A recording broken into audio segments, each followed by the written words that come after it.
That night, a $40 million private jet was minutes from takeoff. Investors were already buckled in. The engines were warming up, and a young woman was holding the future of her entire company in trembling hands. Then a man stepped forward, not a hero, not a millionaire, just an aircraft inspector in a wrinkled uniform, and said the words that froze every single person in that hangar. "Get everyone off the plane. Nobody flies tonight." This is the story of what honesty actually costs, and why sometimes a crack so small you almost miss it can save everyone. If you're watching this right now, hit that like button and drop your city in the comments. I want to see how far this story travels. And don't go anywhere, because what happened that night changed aviation forever. The call came at 6:47 in the evening. Liam Carter was standing at his kitchen counter, stirring mac and cheese with one hand and holding his phone against his ear with the other, half listening to his son argue from the living room about whether superheroes could theoretically survive a fall from a commercial airplane. Dad, if the Flash ran fast enough on the way down, would he— Hold that thought, bud. He set the spoon down and checked the screen. It was dispatch. He almost let it go to voicemail. Almost. Carter? Liam. It was Sandra from the regional office, and even through the phone he could hear the particular strain in her voice that meant someone higher up the chain had already been making calls. "We need you at Meridian Aviation, private terminal, South Hangar. There's a pre-flight sign-off needed on a Whitmore G7. Owners pushing hard for a 9 p.m. departure." Liam exhaled through his nose. "Sandra, I've got my kid. I know. I'm sorry. The on-call inspector called in sick, and you're next on the rotation. The owner's team has been calling every 15 minutes. A pause. "She's Ava Sinclair." The name registered. Anyone who followed business news even casually knew that name. CEO of Sinclair Aerotech. 30 years old, had taken the company from a mid-tier parts supplier to one of the most talked-about names in private aerospace in under 4 years. Her face had been on 3 magazine covers in the last year alone. "I'll be there in 40, Liam said. He turned off the burner, poured the mac and cheese into a bowl, and carried it to the living room where his son, Noah, was sprawled across the carpet with a comic book open on his chest. Noah was 9. He had his mother's eyes, dark and wide, and always looking at something just slightly beyond whatever was directly in front of him, and Liam's stubborn jaw. He was at that age where he asked questions constantly, about everything, with the kind of relentless precision that made Liam feel both exhausted and quietly proud. "I've got to go in," Liam said, setting the bowl on the coffee table. "Mrs. Delgado next door said she'd watch you if I needed her tonight. I'll call her." Noah sat up and looked at the bowl, then at his father. "Is it the crack kind or the real kind?" "What?" "Mac and cheese, the kind from a box or the kind you actually make?" "The box kind." Noah considered this with the gravity of a 9-year-old evaluating genuine moral trade-offs. "Okay. Is it important? The work thing?" Liam grabbed his jacket from the back of the couch. "It might be, yeah." Okay. Noah picked up the bowl. "Tell me about it when you get home." That was one of the things about Noah that Liam had never quite figured out how to explain to people. The kid didn't complain. He just asked you to tell him about it later, and then he actually remembered to ask. Meridian Aviation's South Terminal was 45 minutes from Liam's apartment in light traffic, and the traffic that evening was anything but light.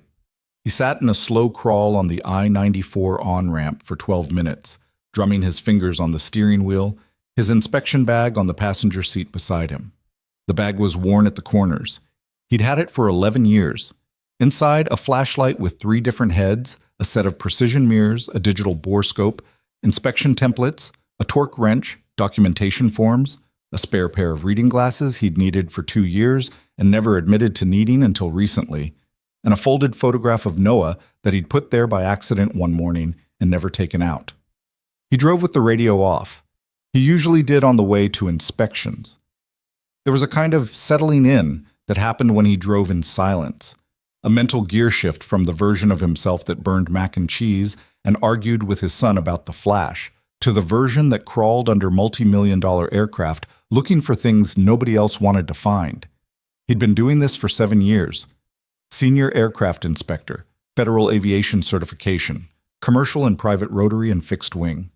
Before that, he'd spent 4 years as an aerospace structural engineer at Vandermeer Aviation Systems. Before that chapter of his life closed in a way he still didn't talk about at dinner parties, mostly because he didn't go to dinner parties. He pulled into the Meridian Aviation Access Road at 7:34 p.m. The south hangar was lit up like a stadium. He smelled the money before he saw it. That sounds strange, but anyone who's spent time in private aviation knows exactly what he meant. There's a particular quality to high-end private terminal air, a mix of jet fuel, expensive leather, and the specific kind of tension that comes from very wealthy people being made to wait. The hangar doors were partially open, and even from the parking area, Liam could see the aircraft gleaming under the overhead lights. The Whitmore G7. He stopped walking for just a moment. It was a beautiful aircraft, objectively. 64 feet long, twin Pratt and Whitmore turbofan engines, range of nearly 7,000 miles, maximum passenger capacity of 14 in full luxury configuration. It was the kind of plane that private aviation magazines photographed from the outside and interior designers photographed from the inside, and neither group spent much time thinking about what held the engines to the wings. Liam did. He badged through the access door and stepped into the controlled chaos of the hangar. There were at least 30 people present, a ground crew of 6 in Meridian coveralls, 4 pilots, 2 in full uniform, 2 in the background looking at tablets, a catering team loading supplies through the aft galley door, 3 men in suits near the nose of the aircraft having a conversation that looked like it was being conducted at about 15 degrees above comfortable volume. And at the center of it all, standing near the air stairs with a phone pressed to one ear and a tablet in her opposite hand, was Ava Sinclair. She was shorter than she looked in photographs. That was the first thing Liam noticed. The second thing he noticed was that she was moving, not pacing exactly, but there was a kind of contained energy to the way she stood, the way she shifted her weight, like someone who'd made a decision and was now waiting for the world to catch up with it. She spotted him crossing the hangar floor and ended her call mid-sentence. "Mr. Carter." She extended her hand. Her grip was firm and brief. "Ava Sinclair. Thank you for coming on short notice." "It's my job." He shook her hand once. "What's the timeline?" "We need wheels up by 9. Ideally, 8:45. She was already moving alongside him toward the aircraft. "We have 8 passengers, including myself, 2 pilots, and 2 crew. The destination is Harrington Executive Airport in Connecticut. Flight time approximately 2 hours and 20 minutes. Has the aircraft been pre-flighted by the crew?" "Of course. Captain Morrow has 22 years of experience. I'll need the aircraft logs, the maintenance records from the last 90 days, and I'll need your ground crew to step back from the engines during my inspection." She slowed slightly, and for just a moment something crossed her face. Not quite irritation, but close. "Of course." The lead ground tech, a heavy-set man named Gruber who Liam had worked with twice before at different facilities, handed over the documentation binder without being asked.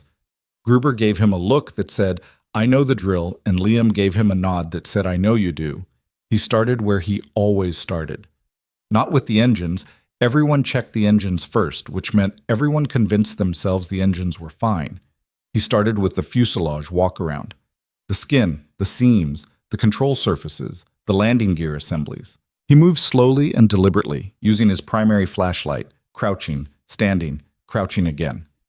The aircraft looked impeccable from the outside. It would. It was maintained by a private firm that billed $800 an hour, and every surface showed it. The paint was pristine, the access panels were flush, the tires were new. He noted all of it and moved on. At the left engine nacelle, he paused. Something in his peripheral attention, not a thought exactly, more like a physical sensation at the base of his neck, made him slow down. He'd long since stopped trying to explain that feeling to people who didn't inspect aircraft.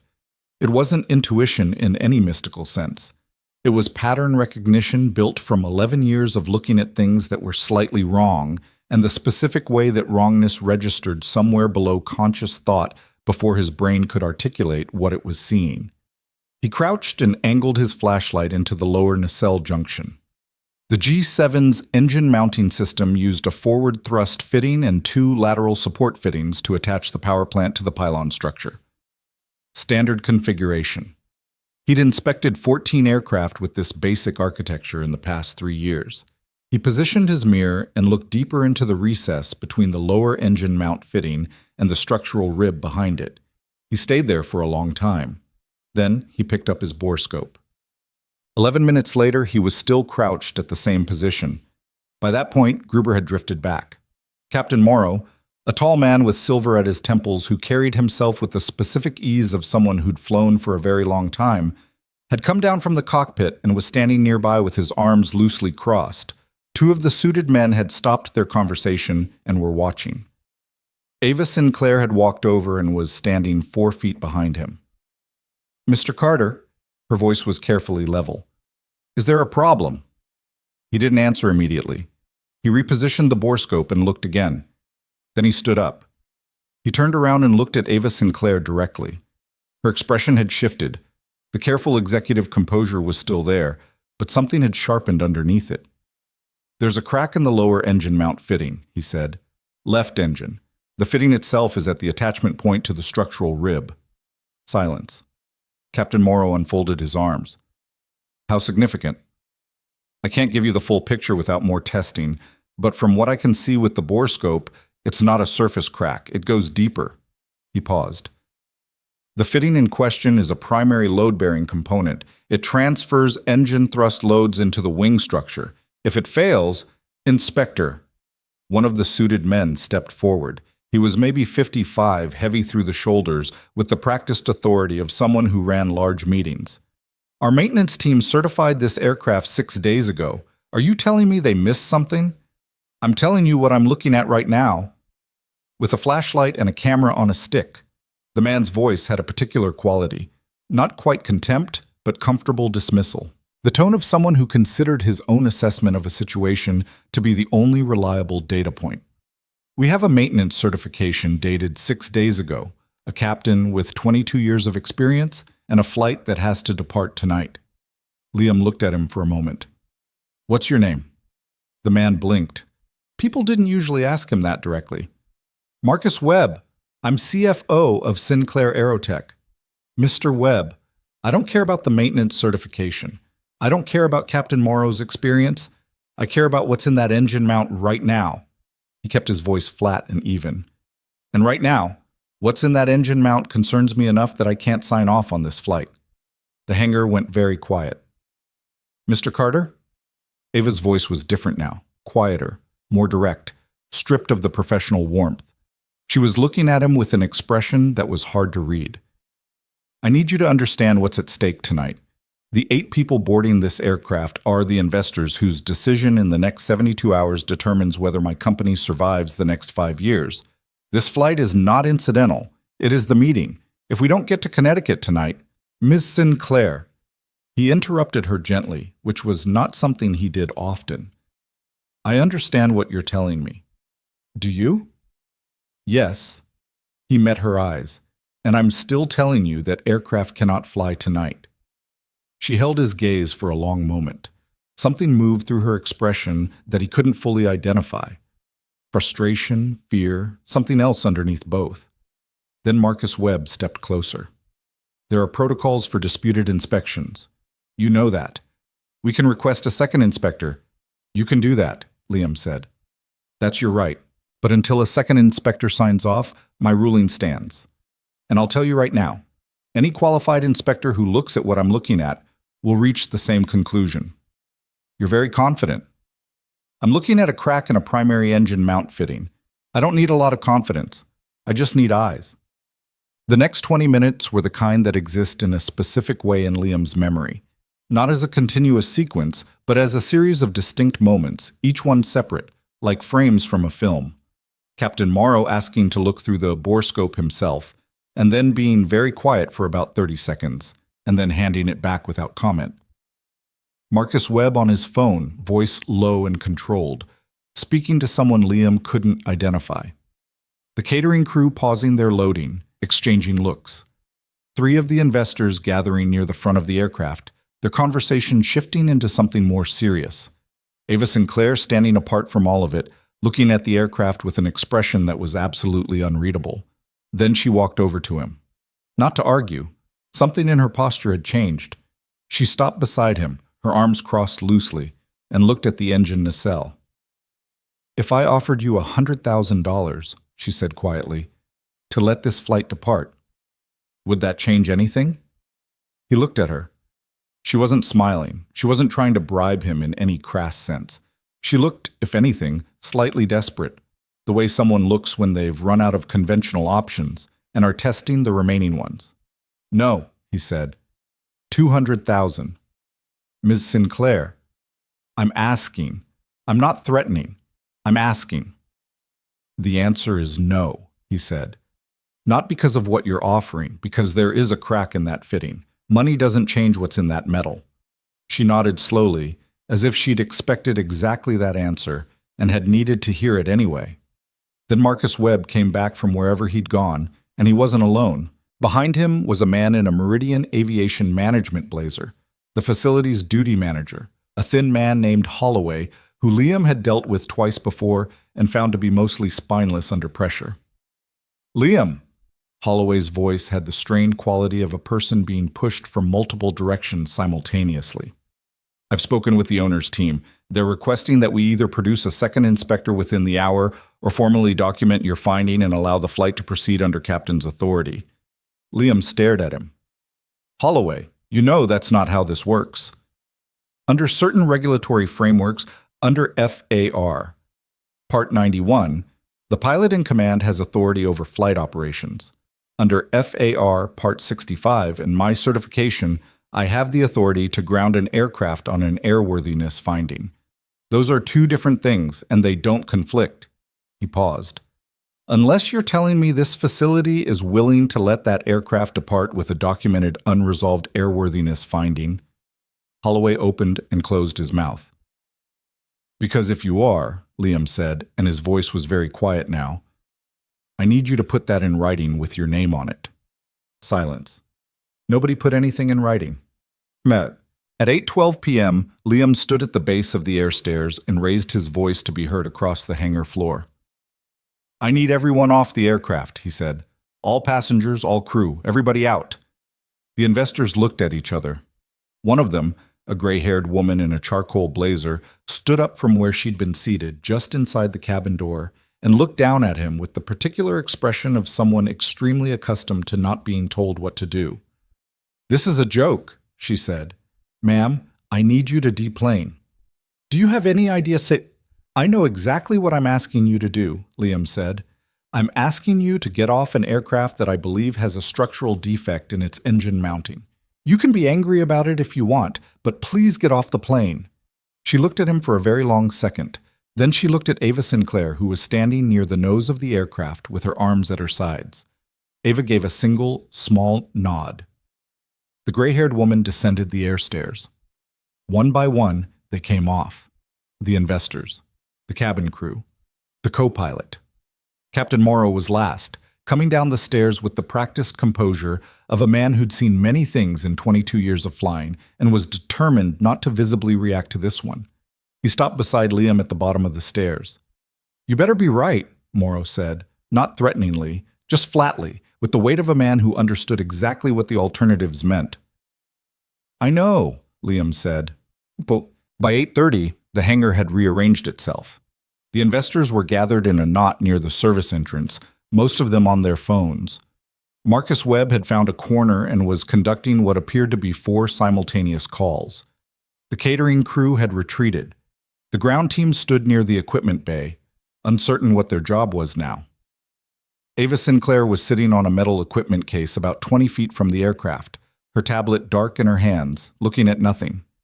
Liam was filling out his formal documentation at a folding table Gruber had set up for him. He wrote slowly and precisely. He always did. The documentation had to be specific enough to be actionable, accurate enough to hold up to review, and clear enough that someone with no background in structural engineering could read it and understand what the concern was. Left engine lower mount fitting. Forward lower attachment point. Observed discontinuity consistent with fatigue crack initiating at attachment bore, propagating approximately. "You were an engineer." He looked up. Ava was standing on the other side of the table. She hadn't approached loudly. He'd simply not heard her come over. Her voice was flat now, all the executive polish gone, replaced with something more direct. "What?" he said. Before this, she gestured vaguely at his documentation, his bag, his uniform. "Before the inspector job. You were an aerospace engineer." She paused. "The way you described the fitting to Holloway, the load path, you didn't learn that from inspection training." He looked at her steadily. "Is that a question?" "I looked you up while I was sitting over there." She held up her phone briefly. "LinkedIn is fairly thin on details for you, but the FAA certification database isn't." A pause. "Vandermeer Aviation Systems. You spent 4 years there as a structural engineer. On what program?" He set down his pen. "Miss Sinclair, please." Her voice dropped, just slightly, but enough to shift the register of the conversation entirely. "Please just tell me." He looked at her for a long moment. The hangar around them was still buzzing with activity. Phones, conversations, the distant sound of someone arguing on a call. But in their small perimeter of the folding table and the equipment case, it felt oddly separate. "The G7, he said. She stared at him. "I was part of the structural engineering team on the G7 program at Vandermeer. The original design team." He paused. "That aircraft." He nodded toward the plane. "I know every load path in it, because I helped design them." She sat down slowly on the equipment case. Not because she was weak, he had the sense she was never weak, but because she needed a moment to process what she'd just heard. "And the fitting," she said. "The one you found tonight." He nodded. "You've seen it before." "I predicted it," he said. 9 years ago, before the aircraft entered production." The silence that followed that sentence had a specific quality. It wasn't the silence of shock, exactly. Or not only that, it was the silence of something large and slow finally arriving at a place it had been traveling toward for a very long time. Ava looked at him. "What do you mean you predicted it?" He was quiet for a moment. He picked up his pen and set it down again. "During the final design review," he said, "I flagged a concern about the lower engine mount fitting at the attachment bore, the geometry of the hole, the load path, the stress concentration. Under certain combinations of thrust cycling and turbulence loading, I calculated there was a non-trivial probability of fatigue crack initiation over time." He paused. "I wrote a formal engineering concern report. I requested a design modification, a reinforcement plate, and a slightly altered bore geometry that would have reduced the stress concentration significantly." "What happened to the report?" "It was reviewed." He said it simply without emphasis.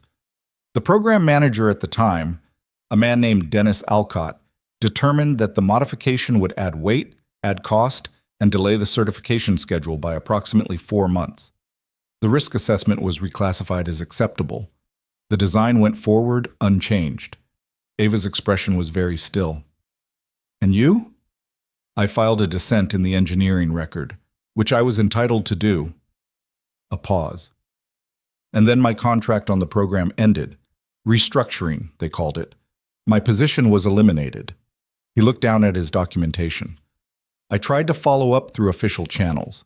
The FAA received a copy of my original concern report. It was reviewed and the program's risk assessment was accepted." He picked up his pen again. "So eventually I moved on, went back to school for my inspection certification, took the inspector route.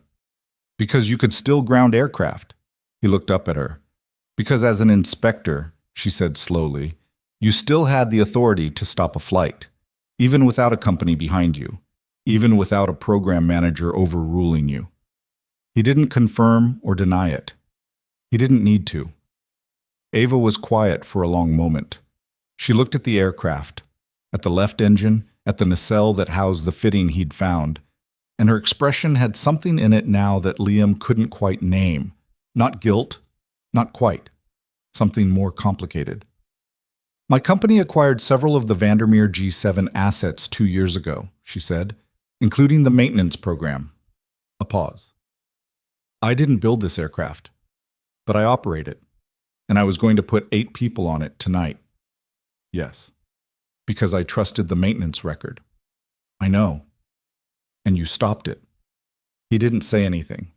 She exhaled, a long, controlled breath that she seemed to release from somewhere deep. "Mr. Carter," she said, "I offered you $200,000 less than an hour ago to let that flight leave. I remember. And now I'm sitting here understanding that if it had—" She stopped. She looked away briefly at the cluster of investors near the service entrance, at Marcus Webb still on his phone in the corner. "I would have killed everyone on that plane." "You didn't know," he said. "That's why inspections exist." "That's a very generous way to characterize it. It's just accurate." She looked at him with something that might have been the beginning of respect, or might have been something more complicated than respect. And then her phone buzzed, and the world of schedules and investors and consequences came crashing back in, and she stood up and answered it. Liam went back to his documentation. At 9:07 p.m., 22 minutes after the flight was supposed to take off, Marcus Webb came to stand in front of the folding table. "I want to be clear," Webb said, "that we reserve the right to challenge this finding through the appropriate regulatory channels." "That's your right," Liam said without looking up. "And I want it on record that this decision has caused significant damage to our company's interests and our investor relationships." "That's your right too. Is there anything—" Webb stopped, recalibrated. "Is there anything that can be done tonight to allow the flight to proceed?" Liam put down his pen and looked at him directly. "Mr. Webb, you need an engineering team with proper NDT equipment to assess the full extent of that crack. You need a structural assessment of whether the fitting is repairable in place or requires replacement. You need a review of the repair against the manufacturer's structural repair manual. And then you need me, or another certifying inspector, to sign off on the result." He held Webb's gaze. "That process takes days, minimum. Probably longer if the crack has propagated to the depth I think it has." A pause. "No. There's nothing that can be done tonight to allow this flight to proceed." Webb stood there for a moment. Then he walked away. At 9:34 p.m., the last investor's car pulled out of the Meridian Aviation parking lot. The deal, whatever shape it had taken, whatever it had meant for Sinclair Aerotech's future, was in some form of suspension that Liam didn't fully understand and wasn't his job to understand. The aircraft sat in the hangar under its lights, silent and beautiful and grounded. He finished his documentation at 9:41 p.m. It was 12 pages. He gave the signed copies to Holloway, who received them with the expression of a man who'd spent the last 2 hours hoping things would resolve themselves and was only now accepting that they hadn't. He picked up his inspection bag, checked that he had everything, found the spare reading glasses still there, and the photograph of Noah. He was walking toward the exit when he heard footsteps behind him. "Mr. Carter." He turned. Ava Sinclair was standing in the middle of the hangar floor about 15 feet from him. She looked different, somehow, than she had 3 hours ago. The same person, the same face, but something had shifted in the way she was carrying herself. Less momentum, more weight. "Thank you," she said. He nodded once. "I mean it." She paused. "I know what tonight cost you, professionally. Standing in that room with all those people pushing back." "It's my job," he said. "It's more than your job." She looked at him for a moment. "You could have taken the path of least resistance at about 40 different points in the last 3 hours. You didn't." He didn't have an answer for that. He just looked at her, and she looked at him, and the aircraft sat between them in the bright hangar light. "Go home to your son," she said finally. He nodded again. Then he turned and walked out into the night. He called Mrs. Delgado from the parking lot and told her he'd be home within the hour. She said Noah was fine, had eaten 2 bowls of cereal because apparently the mac and cheese had gotten cold, and he decided to start over, and was currently asleep on the couch with a book on his chest. He sat in the car for a moment before starting the engine. The crack he'd found was approximately 12 millimeters in length at its visible extent. That didn't sound like much. A fingernail was about 15 millimeters, half an inch, the kind of thing you'd walk past 100 times without seeing. But a crack in a primary load-bearing fitting didn't follow rules that made sense to people outside the engineering world. It followed stress paths, propagation rates, cycle counts. It grew invisibly, microscopically, incrementally, right up until the moment it didn't. He started the car and pulled out of the lot. 40 minutes later, he was home. Noah was asleep on the couch, exactly as Mrs. Delgado had described. His chin tilted up, his mouth slightly open, a book about deep-sea creatures resting face down on his chest. Liam covered him with the blanket from the armchair, turned off the lamp, and stood in the dark living room for a moment. Then he went to the kitchen, found the dishes from earlier, and washed them. He didn't think about Ava Sinclair. He didn't think about the investors, or Marcus Webb, or the deal that had collapsed somewhere in the gap between 8:45 p.m. and whenever those cars left the parking lot.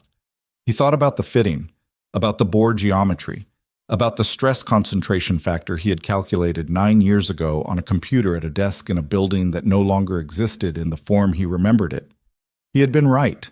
He had been right then, and no one had listened, and he had paid for that in ways that still left marks on his professional record and his sense of himself that weren't entirely healed.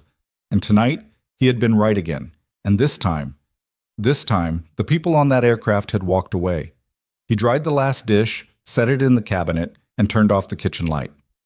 Somewhere on the tarmac at Meridian Aviation, a $40 million aircraft sat grounded and silent, its left engine nacelle housing a crack so small you almost had to know where to look. Almost. The news broke by morning. Not the full story. Not yet. Just the surface of it, the part that fit neatly into a single headline. Sinclair Aerotech investor. Flight grounded at Meridian Aviation. Following airworthiness concern. 12 words that told you almost nothing and implied everything.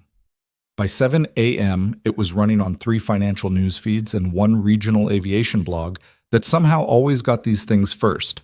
By 8 a.m., Sinclair Aerotech's stock had dropped 4 points in pre-market trading, which didn't sound catastrophic until you understood that 4 points represented roughly $340 million in paper value evaporating before most people had finished their first cup of coffee.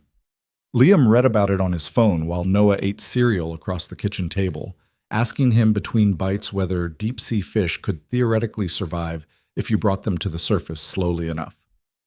It depends on the species, Liam said, not looking up. But theoretically. Some of them might. The pressure differential is the issue, not the surface environment itself. Noah considered this. So it's not the destination that kills them. It's the transition. Liam looked up from his phone at that. His son was 9 and said things like that completely without drama, the way other kids stated sports scores or TV plots. Just facts, just the way things worked. Yeah, Liam said. That's exactly right. He put his phone face down on the table and finished his coffee. He'd slept badly. Not from guilt. He'd examined that question at about 2 a.m. lying in the dark and found, honestly, that the guilt wasn't there. What was there was something more complicated. A kind of low-grade vibration in his chest that he couldn't name precisely. The feeling of a door having been opened that he'd spent a long time keeping closed. The G7 program. Vandermeer. Dennis Alcott and the concern report that had been reviewed, reclassified, and quietly buried. He hadn't thought about those things with any sustained attention in years. He'd made a deliberate choice not to, the same way you made a deliberate choice not to press on a bruise that had mostly healed. Last night had pressed on it. He dropped Noah at school at 7:52, watched him disappear through the front doors with his backpack hanging off one shoulder, at the specific angle that meant he was thinking about something and hadn't noticed the strap slipping, and then sat in the pickup lane for a moment longer than he needed to before pulling out into traffic. His phone rang at 8:14. Unknown number with a Connecticut area code. Carter, he answered. Mr. Carter, this is Richard Hale. I'm General Counsel for Sinclair Aerotech. The voice was measured and professional. I'm calling to inform you that our engineering team will be arriving at Meridian Aviation this morning to conduct an independent assessment of the airworthiness finding you submitted last night. We wanted to make you aware and to ask whether you'd be available to speak with our lead engineer regarding the specifics of your observation. I'm available, Liam said. My documentation is complete and on file with Meridian. Everything I found is in there. Of course. Nevertheless, our engineer, Dr. Patricia Osei, Would appreciate the opportunity to speak with you directly. She's flying in from our Hartford facility. Liam recognized the name.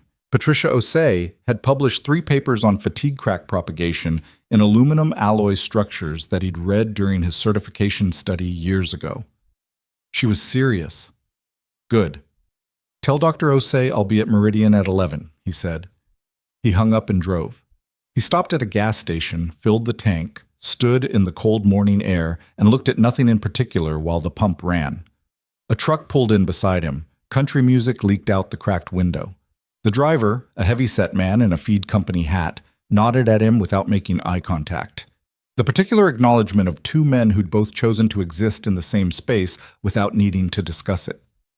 Liam thought about Patricia Osei's papers, about the crack, about the 12 millimeters he'd measured with his borescope in the angle of the lower mount fitting. 12 millimeters was what he'd seen.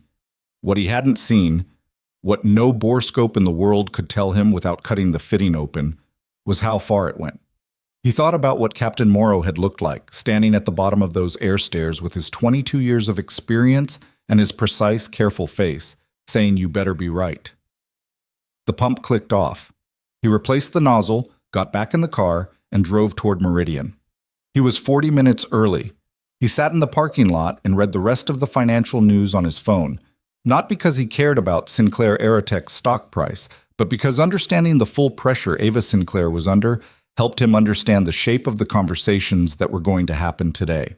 The investor group, a consortium he now read were called Hartwell Capital Partners, had apparently issued a statement through their own PR firm expressing confidence in Sinclair Aerotech's leadership while simultaneously rescheduling the Connecticut meeting to a video conference, which was, in the language of high finance, the equivalent of a very polite slap. He put the phone away when he saw the first unfamiliar car pull into the lot. Dr. Patricia Osei was not what he'd expected, which was his fault for having expectations. She was perhaps 45, compact and precise in her movements, with reading glasses pushed up on her forehead that she kept forgetting were there and reaching up to look for them on her face. She had a team of 3 with her, 2 younger engineers and a technician carrying a hard case of NDT equipment, and she shook Liam's hand with the focused efficiency of someone who wanted to skip pleasantries and was doing them anyway out of professional courtesy. "Mr. Carter, I've read your documentation." "Dr. Osei." "Walk me to the aircraft." Not a question. He walked her to the aircraft. She crouched at the left engine nacelle in almost the exact position he'd been in the night before, and he handed her his borescope without being asked because it was faster than waiting for her team to unpack theirs. She looked for a long time, longer than he had even. One of her engineers crouched beside her, and she pointed at something on the scope's small screen, and he nodded, and she said something low that Liam couldn't hear. Then she stood up. "The bore," she said. "Yes." "How long were you looking at it before you called it?" "About 11 minutes before I was certain. Another 5 before I spoke to anyone." "But..." She nodded, turned to her technician, and said, "Set up the phased array. Full bore geometry scan, lower fitting, both attachment points." The technician opened the hard case. Liam stepped back and let them work. He found a metal stool near the equipment wall and sat on it with his documentation binder on his knees, making notes in the margins. Additional observations he'd had overnight. Reference points for the G7 structural repair manual. The stress concentration calculations he'd first run 9 years ago and had rerun in his head at 2 a.m. and gotten the same answer. Holloway appeared at 11:45, looking slightly better rested than he had the night before, but still carrying the expression of a man who'd spent significant time on the phone explaining things to people who outranked him. He didn't say anything to Liam directly. He went to speak with Dr. Osei's team, looked at the NDT equipment, nodded at something one of the engineers told him, and then retreated to his office. Marcus Webb arrived at noon in a black car he hadn't driven himself. He was in a different suit than last night, charcoal instead of navy, but his expression was the same. He went directly to Osei's team, was redirected by the younger engineer, and then came to stand near Liam's stool. "Good morning," Webb said. "Mr. Webb, I won't pretend last night ended well. No. But I will say..." Webb paused, recalibrating, which he seemed to do frequently. I spoke with our legal team this morning. There are questions about the scope of your finding, whether the documentation accurately reflects Mr. Webb. Liam set his binder down on his knees. You have one of the best fatigue crack analysts in the country standing 30 feet away scanning that fitting right now. Whatever questions you have about the scope of my finding, she'll answer them for you. He picked up the binder again. I'd wait for her report. Webb looked at him for a moment.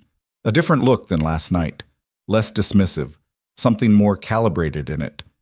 You said last night that you predicted this, Webb said quietly. The crack. Liam went still. Ava told me, Webb said. This morning. She told me you were on the G7 design team at Vandermeer. He paused. Is that true? It's in my certification record. It's not a secret. And you filed a concern report? Yes. About this specific fitting? About the bore geometry at the lower engine mount attachment point? Yes. Webb was quiet for a moment. He looked at the aircraft. He had the expression of a man doing rapid, complex arithmetic in his head. Not the engineering kind, but the liability kind, which was its own complicated math. How long ago? He said carefully. 9 years and 4 months. Another silence. And the concern report is in the Vandermeer Engineering Archive, which Sinclair Aerotech acquired when you purchased the G7 program assets. Liam looked at him directly. So yes, Mr. Webb, it exists. And yes, it's probably in your own files somewhere. Webb's face didn't change exactly, but something behind it shifted. The expression of a man who had just understood something that made his morning considerably worse. Excuse me, Webb said. He took out his phone and walked toward the far corner of the hangar. Liam went back to his notes. At 1:17 p.m., Patricia Osei called him over. She was standing at a folding table that her team had set up, a laptop open showing the phased array scan results, color-coded cross-sections of the fitting in false-color NDT imaging, the kind of imagery that looks like abstract art until you know what you're looking at. Then it looks like something else entirely. Come look at this, she said. He looked. The crack extended 17 millimeters from the bore, not 12. 17. It had propagated deeper than his bore scope had shown, running along a grain boundary in the aluminum alloy at an angle that the bore scope's line of sight hadn't fully captured. The scan showed the full geometry, a primary crack, and branching from it at roughly 40 degrees, a secondary propagation that had begun working its way toward the outer surface of the fitting. The room, which had been moderately busy, felt very quiet. 17 millimeters, Osei said. Primary crack, secondary branch of approximately 9 millimeters propagating toward the outer surface. She tapped the screen. This fitting has approximately, and I want to be clear, this is a preliminary estimate pending full structural analysis, between 150 and 300 flight cycles remaining before the probability of catastrophic failure exceeds acceptable thresholds.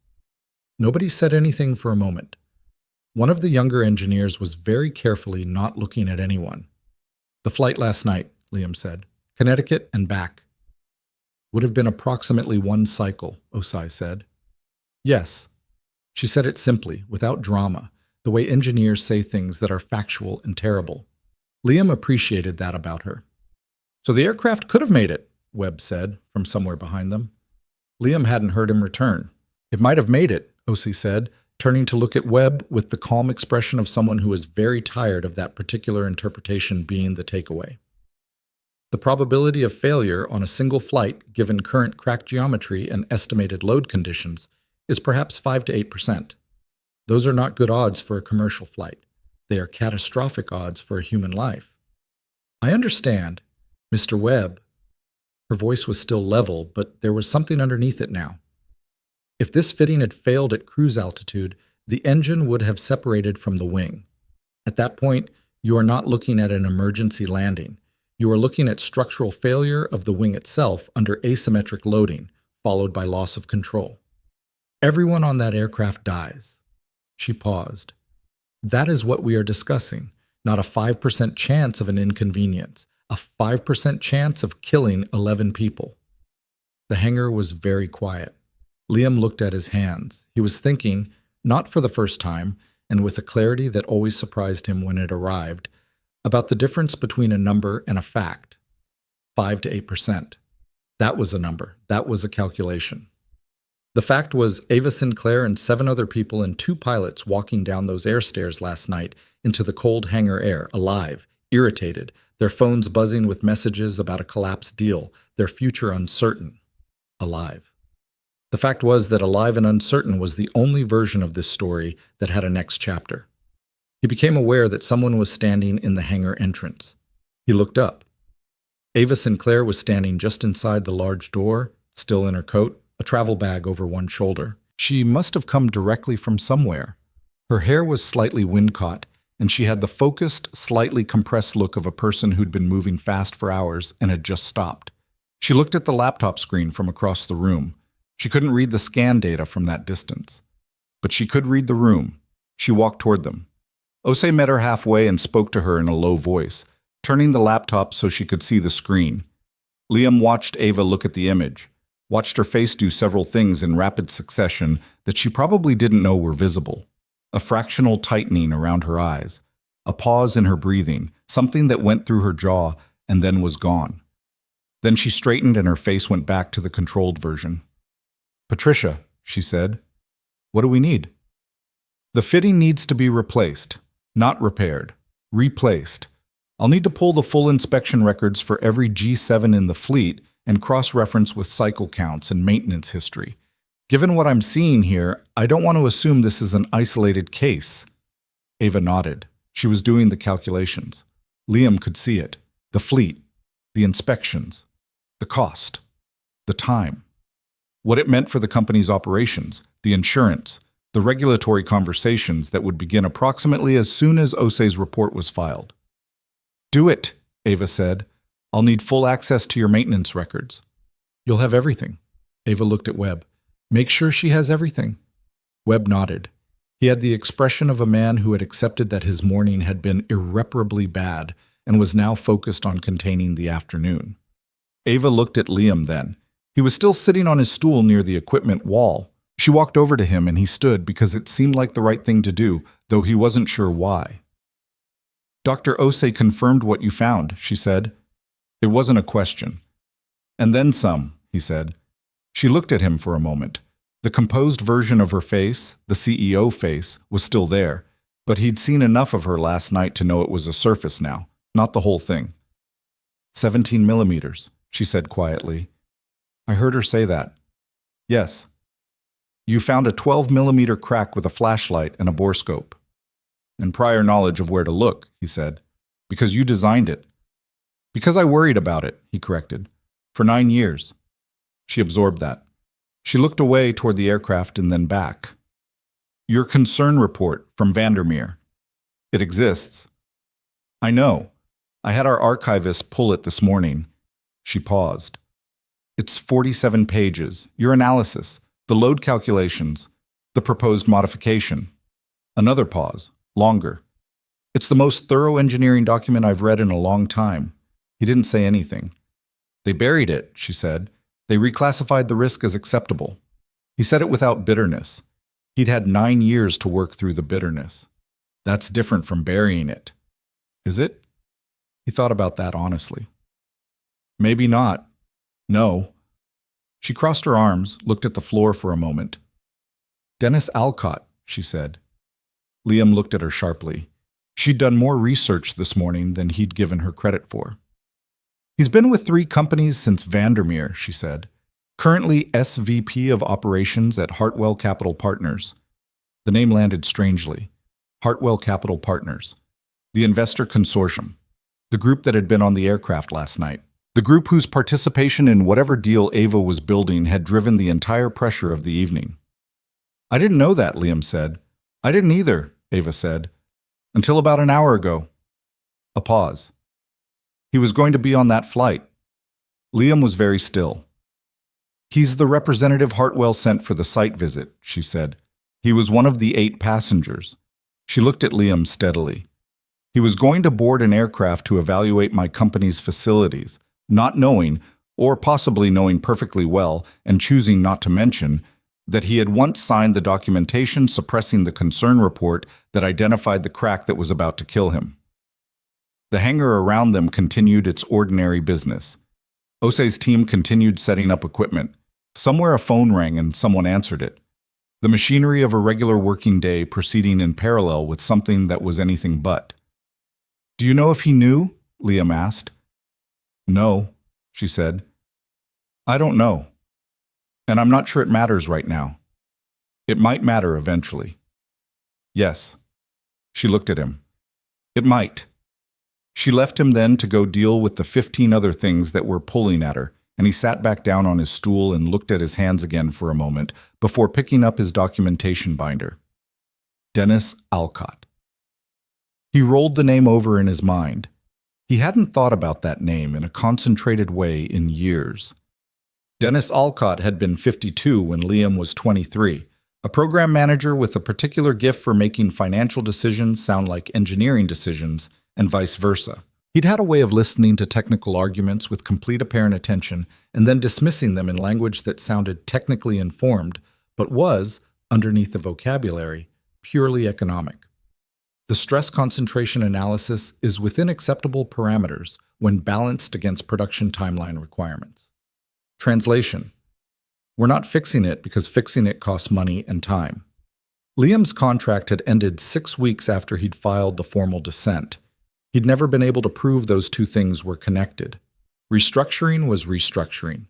Projects ended, contracts expired, people moved on. The engineering world was full of people who had once worked on programs that had stopped needing them. He'd moved on. He told himself he'd moved on. He thought about Noah asking whether it was the destination or the transition that killed the deep-sea fish. The kid had no idea what he'd landed on. At 2:30, Osei found him still at the equipment wall and sat down on a folding chair across from him with a cup of coffee that someone had apparently produced from somewhere in the facility. She looked at him with the direct, uncalculating expression of a scientist who had decided to speak plainly. "Your original concern report," she said. "I had it pulled from the archive this morning. Ava authorized access. I heard. I read the load analysis." She paused. "It was correct." He nodded. "The stress concentration factor at the bore geometry, the fatigue life estimation under mixed mode loading. Your methodology was sound. Your conclusions were sound." She wrapped both hands around her coffee cup. "If the modification you proposed had been implemented, it's probable this crack never initiates, or initiates decades later, well within maintenance detection intervals." "I know," he said. And then, because it was true, and he might as well say it, "I've known that for 9 years. She looked at him with the particular compassion of someone who understood exactly what it felt like to be right about something for a very long time, in a context where being right didn't help you. "What happened to your career," she said, "after you left Vandermeer?" "I went back to school, got my inspection certification, applied to the FAA for a designee authorization, took inspection positions with 3 different MRO facilities before Meridian." He said it plainly, like reading from a resume, because that was the cleanest way to do it. "That's a significant step down from senior structural engineer," she said. "Yes." "You made that choice deliberately." "I made the choice I could make." He paused. "As an engineer, I could flag concerns and be overruled. As an inspector with FAA certification, I could ground aircraft on an airworthiness finding, and the aircraft stayed grounded. It wasn't the same authority, but it was authority nobody could reclassify." She was quiet for a moment. "The crack you found last night," she said. "Under what circumstances would a standard pre-flight inspection have caught it?" "It wouldn't have," he said. "Not without specific direction to look at that fitting, in that position, with bore scope access. The visual angle from a standard walk-around doesn't reach the bore. So only someone who knew specifically where to look would have found it, yes." She nodded slowly. "Then last night wasn't really about inspection skill. It was about knowing where to look," he said, "which is the same thing as knowing where the design was worried." She looked at her coffee. "I'm going to include your original concern report in my assessment filing," she said, "as technical background, with your permission." He thought about it for a moment. Not long. Yes, he said. That's fine. She nodded and stood up and was about to go back to her team when she paused. Mr. Carter, for what it's worth, what you did last night and what you did 9 years ago, those aren't separate stories. They're the same one. He looked at her. Last night you stopped the consequence, she said. 9 years ago you identified the cause. That's the whole arc. She picked up her coffee. Most engineers only get one half or the other. He didn't have an answer for that. She walked back to her team. He sat with it. The afternoon continued around him. Osei's team worked. Webb made calls. Holloway came in and out of his office. At some point, someone brought sandwiches and left them on a folding table near the aircraft, and Liam ate half of one without particularly tasting it. At 4:15, his phone buzzed, a text from a number he didn't recognize. This is Marcus Webb. I need 5 minutes. Away from the hangar, the coffee cart on the east side of the building.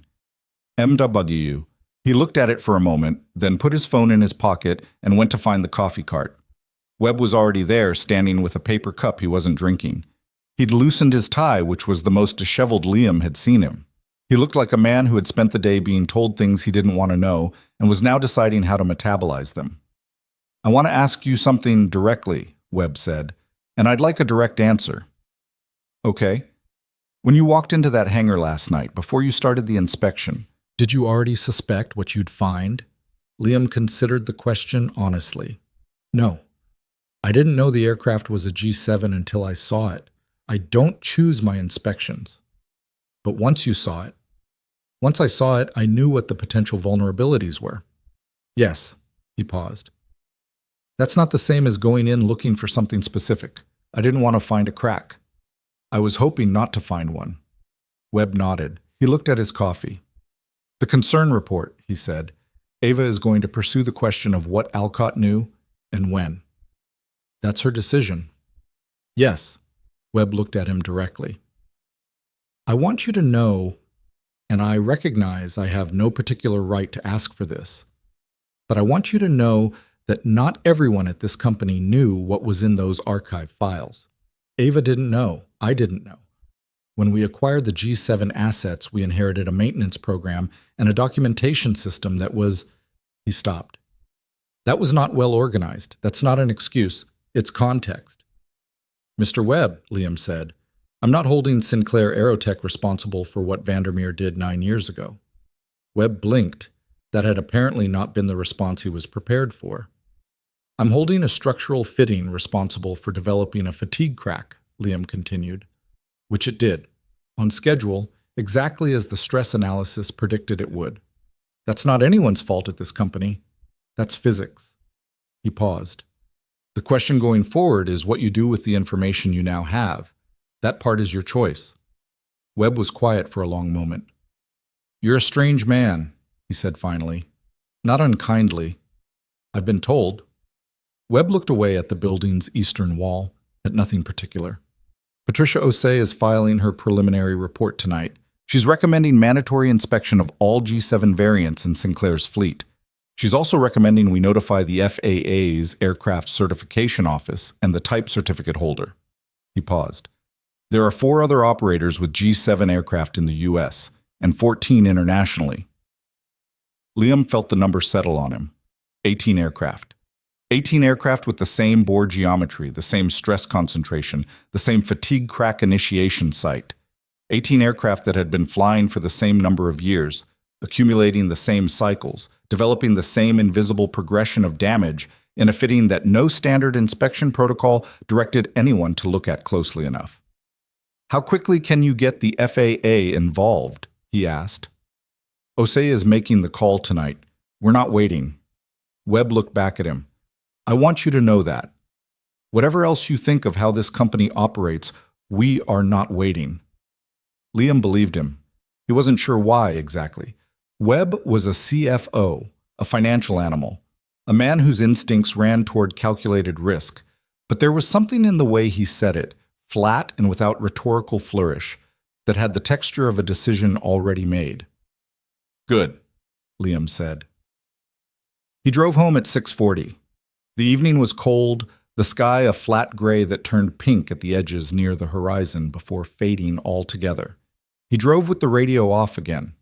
He was thinking about 18 aircraft, about the passengers who would board those aircraft tomorrow and the next day and the next, people who had no idea that a crack was growing somewhere in the metal that held their engine to their wing.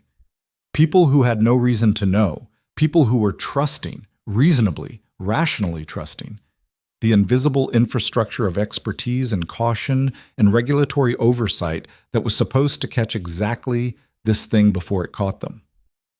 He thought about the oversight that had failed 9 years ago, about the document that had been correctly filed, correctly reviewed, and incorrectly dismissed, about the particular way that institutional pressure could reframe a technical certainty as a manageable risk, and the way that reframing could travel forward through time until it materialized as a 17-millimeter crack in a load-bearing fitting on a Tuesday night.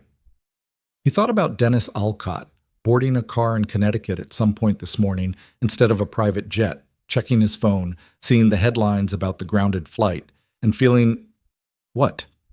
Liam didn't know. Maybe nothing. Maybe Alcott had long since stopped thinking about a concern report from a junior engineer on a program that was a decade and a half behind him. Maybe Alcott was very carefully feeling exactly nothing. He picked Noah up from Mrs. Delgado's at 7:10. Noah had apparently spent the afternoon building a cardboard model of something architectural. Mrs. Delgado described it as a bridge. Noah described it as a support structure, and they'd spent 15 minutes apparently arguing the distinction with genuine investment on both sides. In the car, Noah held the model on his lap with both hands. "The trick is the joints," Noah said, studying it. "If you get the joints wrong, the whole thing looks like it holds, but it doesn't actually." "Where'd you learn that?" Liam asked. "I figured it out. I made 2 that fell down first." Liam drove. The highway passed. Noah examined his cardboard joints with the concentrated attention of someone who had made something and was trying to understand why it worked. "Dad," Noah said after a while. "Was the work important?" Liam was quiet for a moment. "Yeah," he said. "It was." "Did you fix it?" "I found it," Liam said. Finding it was the part I needed to do. Noah seemed to accept that as a complete answer. He went back to examining his model. Liam watched the road. Somewhere at Meridian Aviation, a $40 million aircraft sat in a brightly lit hangar while an engineering team prepared a report that would go to the FAA by morning.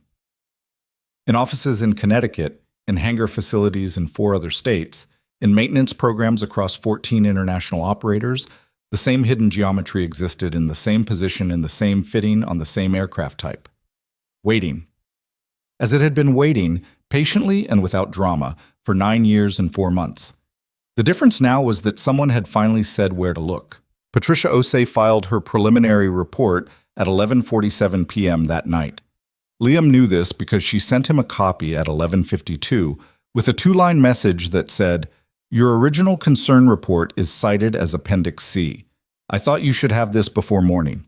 He read the report at his kitchen table with a cold cup of coffee and the kind of exhausted focus that comes from running on 4 hours of sleep and 3 days of compressed emotional weight.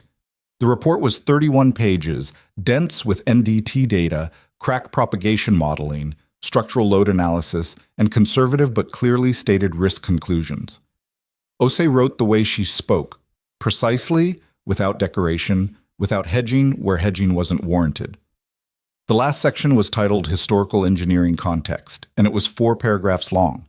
It referenced the Vandermeer Concern Report by document number, summarized its methodology and conclusions, noted that the findings of the current inspection were consistent with the crack initiation mechanism identified in the original analysis, and stated plainly that the proposed design modification in the concern report, if implemented at the time of original manufacture, would, in the assessment of the current engineering team, have prevented or significantly delayed the observed crack initiation. He read that section 3 times. Then he closed the report, washed his coffee cup, and went to bed. He didn't sleep well. He didn't sleep badly. He lay in the middle distance between them and stared at the ceiling and thought about nothing in particular, which was sometimes the mind's way of thinking about everything at once without being willing to look at any of it directly. By morning, the report had reached the FAA.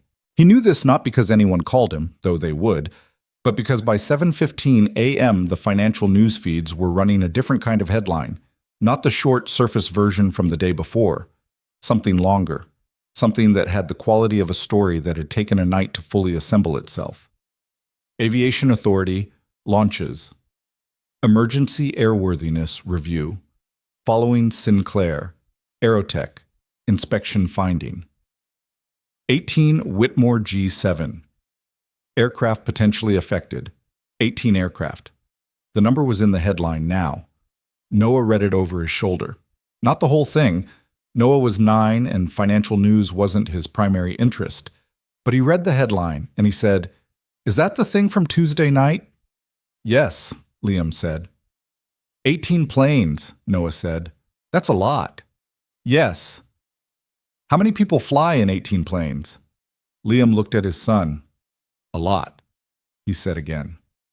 Noah looked at the headline for another moment, then went back to his cereal with the ease of a child who had filed the information correctly and moved on. Liam watched him for a second, the particular comfort of watching someone you love do something completely ordinary. And then he picked up his phone and saw that he had 4 missed calls, all from numbers he didn't recognize, 2 of them with FAA area codes. He started returning calls.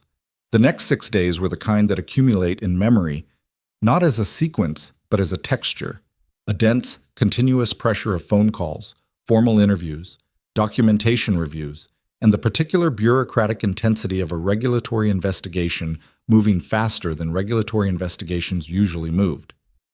The FAA's Aircraft Certification Office opened a formal airworthiness review within 24 hours of OSA's report. By the end of the second day, an emergency airworthiness directive was issued requiring inspection of the lower engine mount fitting on all Whitmore G7 aircraft before further flight operations. 18 aircraft were grounded globally. Liam was interviewed formally by 2 FAA investigators on the third day. A methodical woman named Chen, who had the patient, organized energy of someone who had done this specific job for a long time, and a younger man named Baxter who took notes and asked follow-up questions that were better than his apparent age suggested they'd be. They met in a conference room at the regional FSDO office, a fluorescent-lit room with a water stain on the ceiling tile above the table and a view of a parking structure through the window. Chen had read everything. His documentation from Tuesday night, his formal inspector report, his original concern report from 9 years ago, which was now Appendix C of something that had been read by people at the FAA who didn't usually read appendices. "Walk me through the inspection," she said, "from the moment you arrived." He walked her through it. She asked questions at specific points. His decision to start with the fuselage walk-around rather than the engines, the angle of his borescope placement, the lighting conditions in the nacelle recess, the basis for his judgment that the discontinuity he observed warranted the grounding order rather than a deferred maintenance notation. He answered each question with the same careful specificity he'd used in the original documentation. He didn't elaborate beyond what was asked. He didn't editorialize. When he described issuing the grounding order, Chen made a note, and Baxter looked up from his pad. At that point, Chen said, "Were you experiencing significant pressure from the aircraft operator and their team to allow the flight to proceed?" "Yes." "Could you characterize the nature of that pressure?" "Financial, reputational. A financial offer was made." He paused. 2 separate amounts. I declined both times." Baxter wrote something. "Did you at any point consider deferring the finding?" Chen asked. "No." "Why not?" He thought about how to answer that honestly. Because a deferred finding on a primary load-bearing engine mount fitting isn't a deferred finding. It's a decision to fly an aircraft that might not be airworthy. I don't have the authority to make that decision, and I didn't want it. Chen looked at him steadily. She had a way of pausing before her next question that felt like she was testing the weight of the previous answer against something internal. "Mr. Carter," she said, "your original concern report from Vandermeer Aviation Systems. In the 9 years since you filed it and left the company, did you ever make additional attempts to bring the concern to the attention of aviation authorities?" "Yes," he said. "Once. Approximately 18 months after leaving Vandermeer. I submitted a safety concern through the FAA's voluntary reporting system. I referenced the concern report by document number and summarized the technical findings. He paused. I received a response indicating that the matter had been reviewed in conjunction with the original type certification process, and the risk assessment was consistent with acceptable parameters. Baxter stopped writing for a moment. That response is in our system, Chen said carefully. I've seen it. I know. And after that response, I stopped. He said it without emphasis. I'd done what I could do within the system that existed. The system made its decision. I made mine, which was to stay close to aircraft and keep looking. Chen was quiet for a moment. She looked at her notes. She had the expression of someone who was managing a fairly complicated reaction to something and choosing not to let it interfere with the interview. Thank you, Mr. Carter, she said. We'll be in touch. He drove home through the kind of gray afternoon that felt like the sky had simply given up trying. He stopped at a grocery store and bought things they needed: milk, bread, the specific brand of peanut butter that Noah considered non-negotiable, and stood in the cereal aisle for 3 minutes, unable to remember what he'd come to that section for. He bought the cereal he thought Noah had mentioned and turned out to be wrong later, and Noah ate it anyway without complaint, which was its own small kindness. On the 4th day, the first results came back from the fleet inspections. Osei called him at 8:40 a.m. She was in Hartford, had been there since the day after the initial finding, coordinating the inspection effort across Sinclair's operational fleet. Her voice on the phone had the particular flatness of someone delivering information they'd known was coming and had been dreading anyway. We found 3 more, she said. He sat down. He was in his car in the parking lot of a coffee shop, had just gotten out and was about to go in. He sat back down. 3 more aircraft with crack indications at the lower mount fitting, she said. 2 of ours, one from a European operator who volunteered their aircraft for early inspection. The European aircraft has a primary crack of approximately 8 millimeters, earliest stage, likely caught years before it would have reached critical dimensions. The 2 from our fleet, she paused. One is comparable to the Meridian aircraft, 14 millimeters, similar propagation angle. The other is worse. How much worse? 22 millimeters primary crack with significant secondary branching. That aircraft has been operating on a heavy charter schedule, high cycle count. Another pause. Patricia, our lead inspector on that one, says the fitting is within 50 to 100 cycles of probable failure. The coffee shop's front door opened and a woman came out with 2 cups, laughing at something on her phone, the ordinary world proceeding. Which operator? He asked. Crest Air Charter, based in Atlanta. They run 8 to 10 flights a week. How many passengers per flight? Typical configuration is 12. They run it nearly full most of the time. He did the math he didn't want to do. 50 to 100 cycles. 8 to 10 flights a week. 12 passengers per flight. The arithmetic of what hadn't happened yet, but had been moving steadily toward happening. Toward the moment when a fitting exceeded its remaining structural capacity, transferred a load it could no longer carry, and a turbofan engine separated from a wing at cruise altitude over some unremarkable geography. Is Crest Air grounded? He asked. Grounded the moment we found it, 3 hours ago. Her voice had the compressed quality of someone managing too much information in too small a frame. The FAA's airworthiness directive covers them. They were in the queue for inspection. We just moved them to the front. Good. Liam. She used his first name for the first time. If we hadn't found the Meridian aircraft when we did, if you hadn't grounded that flight, there's a reasonable probability that the Crest Air aircraft would have been operating for another several weeks before the next scheduled heavy maintenance, during which time, I know, he said. I wanted to say it out loud anyway. I know, he said again. Thank you. He sat in the parking lot for another few minutes after she hung up. He thought about 50 cycles. He thought about the woman who'd just come out of the coffee shop still laughing at her phone. He thought about all the people who boarded aircraft with complete reasonable confidence that someone, somewhere, in the invisible machinery of certification and inspection and regulatory oversight had done the job correctly. Most of the time they had. Most of the time was not the same as all of the time.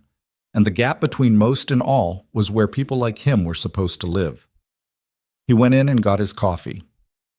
On the fifth day, Dennis Alcott called.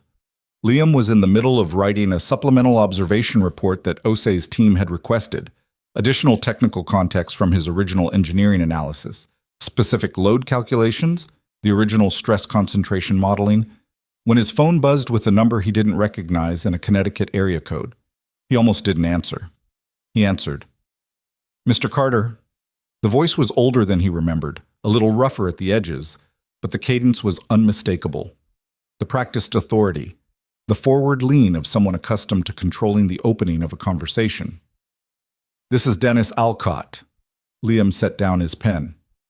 "I'm sure you know who I am," Alcott said. "Yes. I've been following the developments this week." A pause. "I wanted to reach out personally."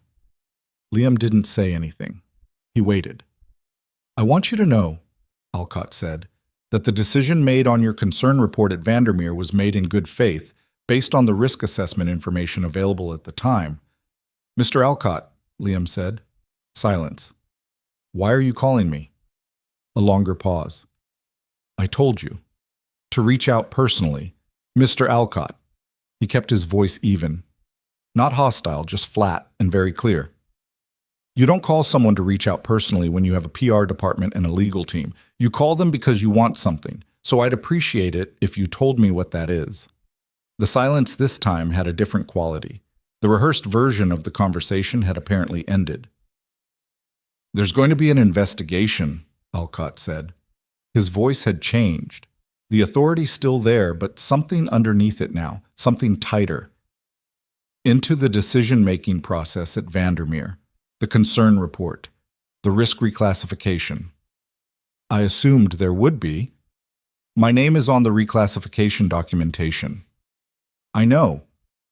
I want you to understand that I had 17 engineers providing input on that risk assessment. Your analysis was one of many." "Mr. Alcott." He stopped him again, gently but firmly, the way you stop a car that's drifting toward something. "You had one engineer who identified the specific failure mechanism, calculated the stress concentration factor, proposed a modification that would have prevented the crack from initiating, and told you in writing that the design as approved carried a non-trivial long-term risk. That engineer was me." He paused. "The other 16 engineers were assessing different components. I was the one looking at that fitting." Silence.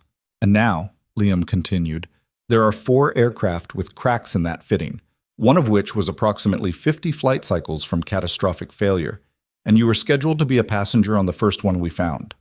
He let that sit. "So I think we can dispense with the one of many inputs framing." For a long moment, Alcott said nothing. And in that silence, Liam heard something he hadn't expected. Not defensiveness, not the advanced positioning of a man protecting his legal exposure, but something quieter and less managed. Something that might have been, if he was reading it correctly, the sound of a man sitting with something he'd been not sitting with for a very long time. "I was on the passenger manifest," Alcott said quietly, "for the Meridian flight." "I know. I didn't know about the crack. I believe that. But I knew about your report." His voice was lower now, stripped of the professional register. "I knew it existed. I knew what it said. And I signed the reclassification documentation." A pause. "I've been at this long enough to know that those decisions always feel defensible in the room where you make them. The production timeline, the cost, the risk assessment says acceptable. You move on." A pause longer than the others. "And then you're sitting in the back of a car at 6 in the morning, reading about an emergency airworthiness directive and realizing you were going to board that plane." Liam said nothing. "I'm not calling to ask you not to cooperate with the investigation," Alcott said. "I'm not calling to make a deal. I don't know exactly why I'm calling." A pause. "Maybe because you were 23 years old and I signed a document that ended your career and you were right and I was—" He stopped. "I was not right." Liam looked out the window of his apartment at the parking lot below. A woman was loading grocery bags into the back of a minivan. A kid on a bicycle was navigating the speed bumps with extreme concentration, the ordinary afternoon doing what it always did. "Mr. Alcott," he said finally, "I appreciate the call. I'll cooperate fully with the investigation because it's the right thing to do and because the investigation needs the complete picture to function correctly. That's independent of this conversation." He paused. "If you want to tell the investigators what you just told me, that's your decision, but you should tell them." A long silence. "Yes," Alcott said. "I know." The call ended. Liam sat for a minute.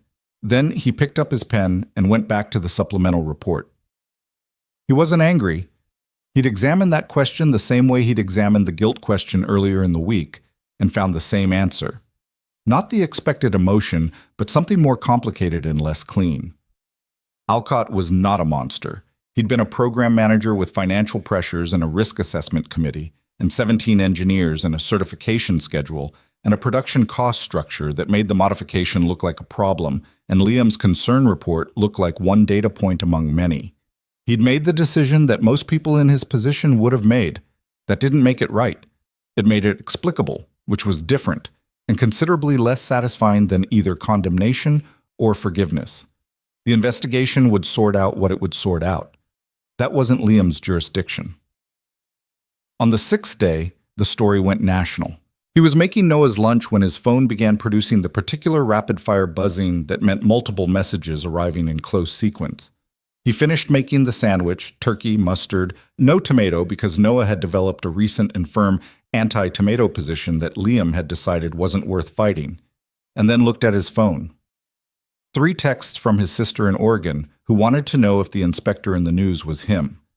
2 from former colleagues, 1 from an old engineering school friend he hadn't spoken to in 4 years, and a voicemail from a number identified as belonging to the National Aviation Safety Press Association, whatever that was, requesting an interview. He texted his sister back, "Yes, I'm fine. Don't worry," and deleted the voicemail. The coverage was substantial, not sensationalized in the way he'd feared. Osei had done the press briefing herself, which had been the right call, because she spoke with technical precision and complete absence of drama, and that was harder to distort than a narrative with emotional peaks. The stories focused on the fleet-wide finding, the emergency directive, the grounded aircraft. His name appeared in most of them, accurately described, without embellishment. What he hadn't expected was the other thread, the one about the concern report. Someone in the aviation press, he never found out who, though he had suspicions it might have been Baxter, the young FAA investigator who'd been better than he looked, had obtained the reference to Appendix C in Osei's report and followed it back to the Vandermeer documentation. The story that emerged was factually accurate and precisely the kind of thing that human beings found compelling. A 23-year-old engineer sees a problem, documents it correctly, gets overruled by a program manager, loses his job, spends 9 years as an aircraft inspector positioned exactly where he needs to be to find the thing he predicted, and finds it. That was the story. It was true. He couldn't argue with it being true. What he could do, and chose to do, was not talk to anyone about it. His phone buzzed at 3:30 in the afternoon with Ava Sinclair's name on the screen. "You've seen the coverage," she said when he picked up. "Yes. Are you talking to anyone?" "No." "Good." A pause. "Not because I'm asking you not to, because I think you shouldn't have to manage the media version of your own life right now." Her voice had the particular efficiency of someone conducting multiple things at once, but with an undertone of something more deliberate underneath. "The FAA is scheduling a formal review session for next week. They want you present. Chen's office called this morning. I confirmed. There will also be..." She paused. "There's going to be a hearing, congressional subcommittee, aviation safety oversight. They've been looking for a concrete case to examine the gap between the voluntary safety reporting system and regulatory action. Your concern report and the 9-year timeline is..." Another pause. "It's exactly what they've been looking for." He was quiet. "Will you testify?" she asked. "If I'm asked." "You'll be asked." He thought about that.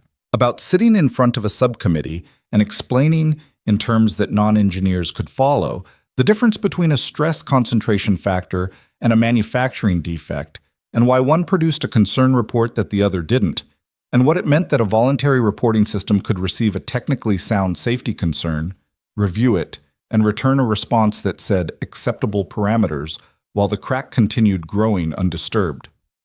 "Yes," he said, "I'll testify." "Thank you." A pause that felt different from her professional pauses. More personal. "Liam, 4 aircraft, one of them 50 cycles from failure." "I know." "You found the first one with a flashlight and a borescope at 9 o'clock on a Tuesday night." "And prior knowledge," he said. "I keep saying that." "I keep hearing you say it," she said, "and I keep thinking that it misses the point." Her voice was quieter now. "The prior knowledge was 9 years old. You carried it for 9 years. You chose work that kept you close to aircraft. You showed up when you were called, and you stood in that hangar and held the line against every person in that room who wanted you to let go of it." A pause. "That's not prior knowledge. That's something else." He didn't have a good answer for that. "How's your son?" she asked. The shift was abrupt enough that it took him a moment to follow. "He's good," Liam said. "He built a cardboard bridge this week. He's very concerned about the structural integrity of the joints." A short pause, and then something that might have been the beginning of a laugh, quickly controlled. "That's either a coincidence or you're raising him very specifically." "Genuinely a coincidence," he said. "I'll take that as a good sign," she said. "I'll be in touch about the FAA review." She hung up. He put the phone down on the kitchen table and looked at it for a moment. Then he got up and looked in the refrigerator for something to make for dinner, found the ingredients for a reasonable pasta, and started boiling water. The formal FAA review session took place 8 days after the Meridian grounding. It was held at the FSDO regional office in a larger conference room than the interview, the kind of room designed to hold multiple stakeholders simultaneously, which it did. Chen and Baxter from the FAA investigation team, 2 additional inspectors from the Aircraft Certification Office, legal representatives for Sinclair Aerotech, a representative from the type certificate holder for the G7 airframe, Patricia Osei and her lead engineer, a representative from the National Transportation Safety Consulting Office who'd been brought in as an independent technical expert, and Liam. He sat at the table in his best work clothes, which were his only non-uniform clothes, which were a navy jacket and gray slacks he'd bought for Noah's school events. He'd ironed them carefully the night before, and Noah had watched him do it with the particular expression of a child filing away evidence. The session ran for 4.5 hours.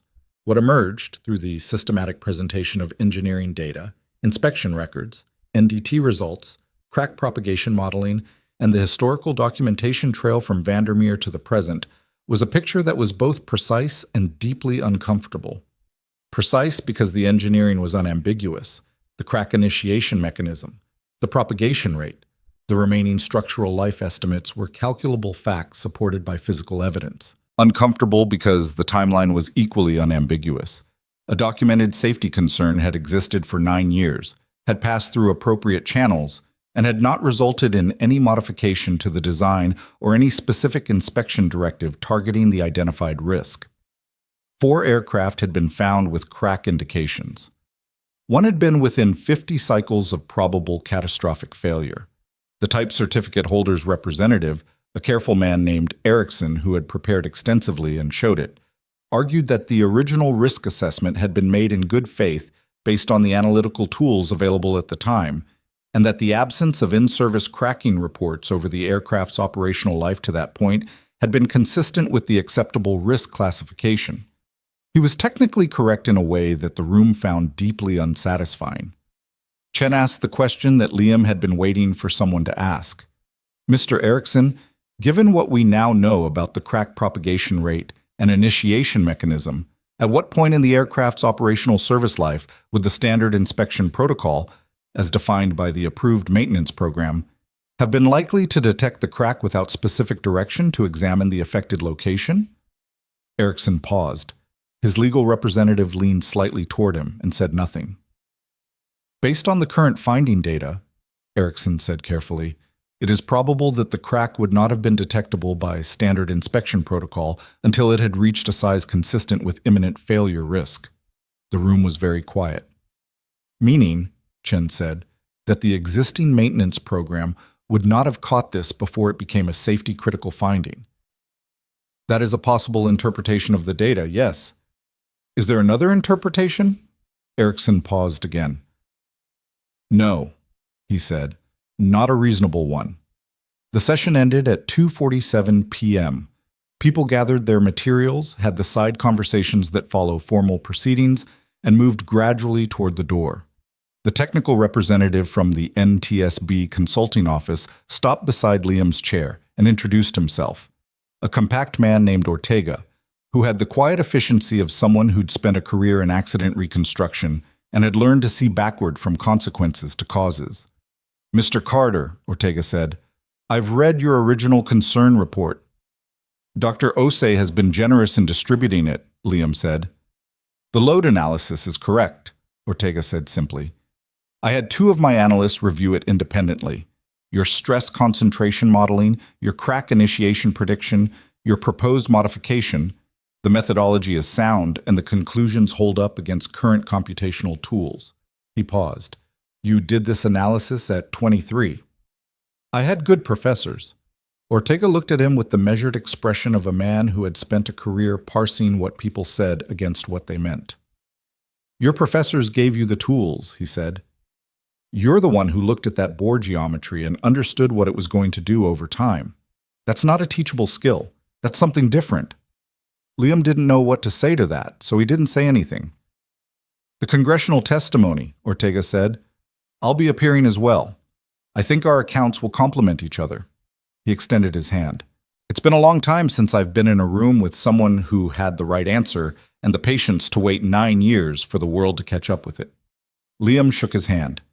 He drove home through the late afternoon light. The day had turned unexpectedly clear, one of those February afternoons that apologizes for winter by performing a brief convincing imitation of early spring. He drove with the window cracked slightly, and the cold air coming in and the radio still off. He picked up Noah at after school. Noah had a permission slip for a science fair that he'd been carrying in his backpack for 3 days without mentioning.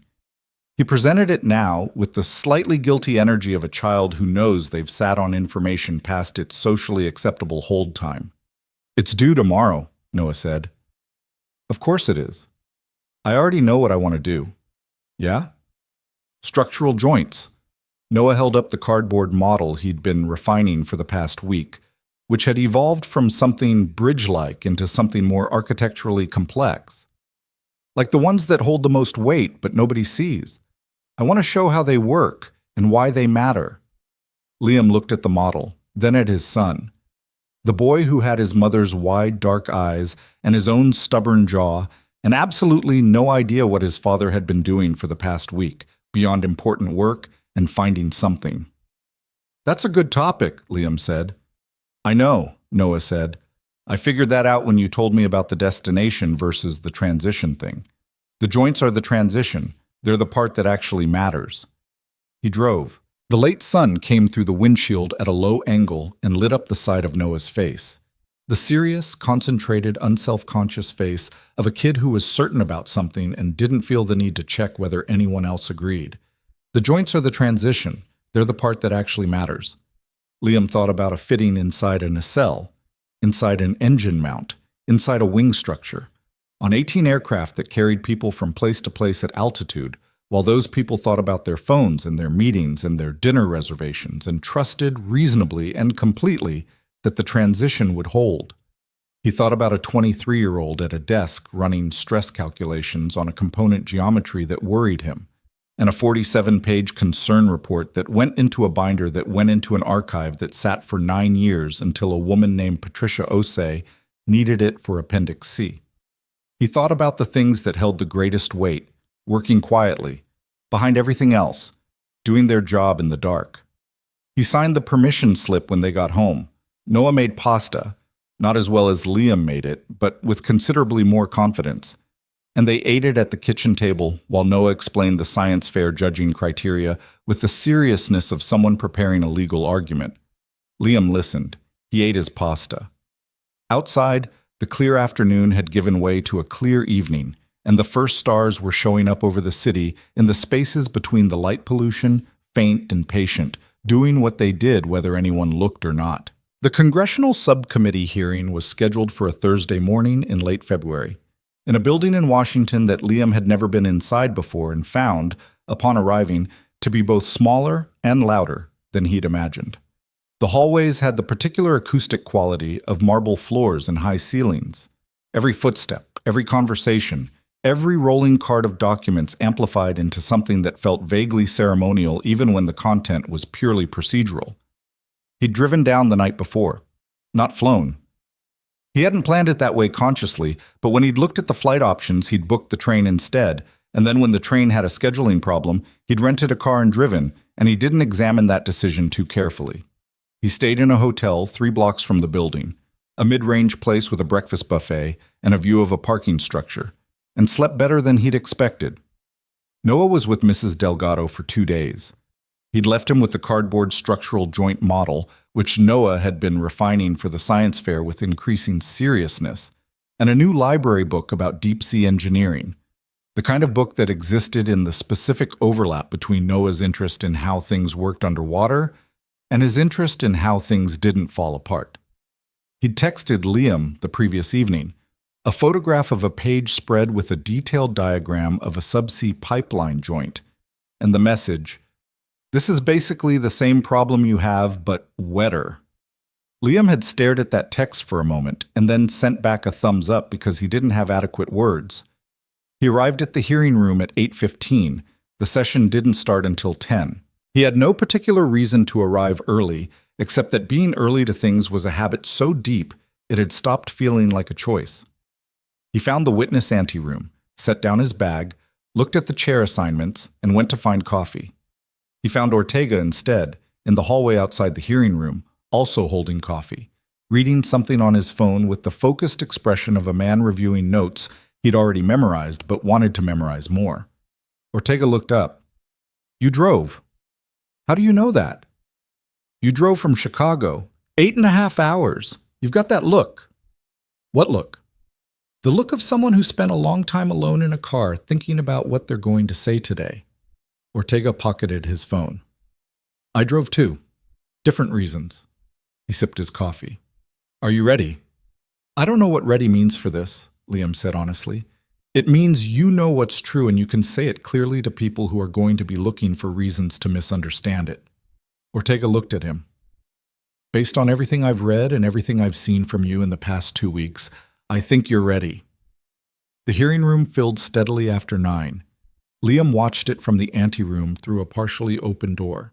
The staff arranging materials, the C-SPAN camera crew setting up in the corner, the gradual accumulation of people in the gallery seats who had various relationships to the morning's proceedings and various reasons for being there. He recognized Osei arriving with 2 of her engineers. He recognized Chen from the FAA. He recognized a man from the type certificate holder's legal team who'd been at the FSDO session. He didn't recognize most of the people in the gallery, which he'd expected. What he hadn't expected was the woman in the 3rd row, left side, in a dark coat, who he almost missed because she was sitting very still. Ava Sinclair. She wasn't testifying. She hadn't been called. She was in the gallery as an observer, which she was entirely entitled to be. And she was sitting with the contained, forward-focused stillness of someone who had arranged to be there and was going to be present for every minute of it.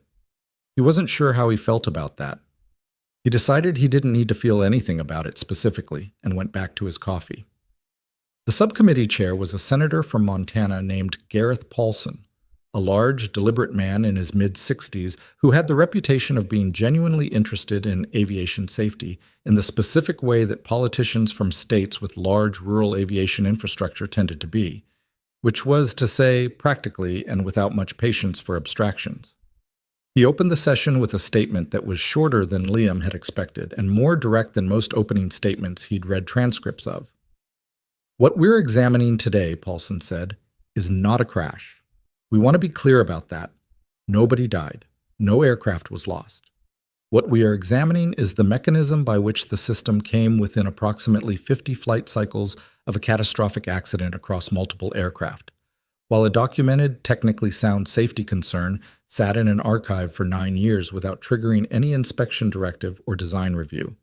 He looked up from his prepared text. "That gap is what interests this committee, not the accident that didn't happen. the system that almost led it. The first witness was Chen. She testified for 45 minutes, presenting the FAA investigation's findings in the organized, technically precise language of a career regulatory professional. She was asked about the voluntary reporting system, about the original response to Liam's 2006 submission, about the gap between the concern report's conclusions and the regulatory action that followed it. The exchange that drew the sharpest attention came from a senator from Virginia named Whitmore. No relation to the aircraft manufacturer, a coincidence that had produced exactly one awkward moment at the start of the session. Who asked Chen directly? In your professional assessment, should the voluntary safety concern submission made in 2006 have produced a different regulatory response than it did? Chen paused for exactly the right amount of time, long enough to be honest, short enough to not appear evasive. Yes, she said. Based on the technical quality of the submission and the specificity of the concern identified, a more thorough engineering review would have been warranted. The response issued at the time was consistent with standard processing protocols. Those protocols were insufficient for the level of technical detail and specificity present in this particular submission, meaning the system failed. Meaning the system was not designed to recognize the difference between a general safety concern and a detailed engineering analysis, identifying a specific failure mechanism with quantified risk parameters. She paused. That is a design gap that this committee's attention may help address. Paulson made a note. Ortega testified next. He spoke for 35 minutes, and his testimony had a different quality than Chen's. Less procedural, more forensic, the account of a man who spent his career working backward from wreckage, and who understood, in a way that was almost physical, what wreckage looked like when it arrived. He presented the crack propagation modeling, the remaining life estimates at the time of discovery, the probability analysis for each of the 4 affected aircraft. He used no rhetorical flourish. He didn't need to. The numbers were sufficient. When he was asked about the Crest Air aircraft, the one with the 22mm primary crack and 50 cycles remaining, he said, "At the rate of operations Crest Air was conducting with that aircraft, we estimate it would have reached probable failure within 4 to 6 weeks. It was operating on a charter schedule that included several high-cycle routes. The passengers on those flights would have had no knowledge of any structural concern. The maintenance crew servicing the aircraft between flights would not have been directed to inspect the affected location. The crack would have continued growing invisibly until it didn't need to grow anymore." The room was very quiet. "And then?" Senator Whitmore asked. "And then the engine would have separated from the wing," Ortega said, "at cruise altitude, overpopulated airspace, with 12 passengers aboard." He paused. "There would have been no recovery from that failure mode. Not at altitude, not with the speed of structural sequence once primary load transfer is lost." The quiet deepened. Paulson cleared his throat. "Mr. Ortega, in your professional assessment, and I want to be precise here, was the discovery of this crack on the initial aircraft a function of the inspection system working as designed, or was it something else?" Ortega considered the question with visible care. "It was not a function of the inspection system working as designed," he said. "The standard inspection protocol applicable to the G7 airframe at the time of the Meridian grounding did not include a directed inspection of the lower engine mount fitting at the attachment bore. The crack found by Mr. Carter was not detectable by walk-around inspection or standard bore scope protocol directed at the engine interior." He paused. "The crack was found because the inspector who performed the Meridian inspection had prior engineering knowledge of the specific vulnerability, knowledge acquired during his work on the original design program 9 years earlier, and applied that knowledge to direct his inspection beyond standard protocol parameters." Another pause. "In simple terms, the system did not find the crack. A man found the crack. A man who knew exactly where to look because he had spent 9 years knowing that nobody else was looking there." That sentence sat in the room for a long moment. Liam was called third. He walked to the witness table with his documentation binder and his prepared statement, which he'd written himself over 3 evenings at the kitchen table while Noah did homework across from him, occasionally reading sentences aloud and asking Noah if they were clear. Noah had said most of them were fine, and 2 of them were confusing, and Liam had rewritten the 2 confusing ones. He adjusted the microphone. He looked at the panel of senators. He thought briefly and incongruously about Noah's cardboard joint model, which was currently on the kitchen counter waiting to be transported to the school science fair. "Mr. Carter," Paulson said, "thank you for being here. Please begin when you're ready." He read the prepared statement. It took 11 minutes. It covered the engineering background, the original concern report, the decision to pursue inspection certification, the Meridian inspection, and the fleet-wide findings. It was factual and sequential, and he'd written it to be understood by someone with no engineering background, which meant some precision was sacrificed, but precision wasn't what this room needed most. When he finished, Paulson said, "Thank you.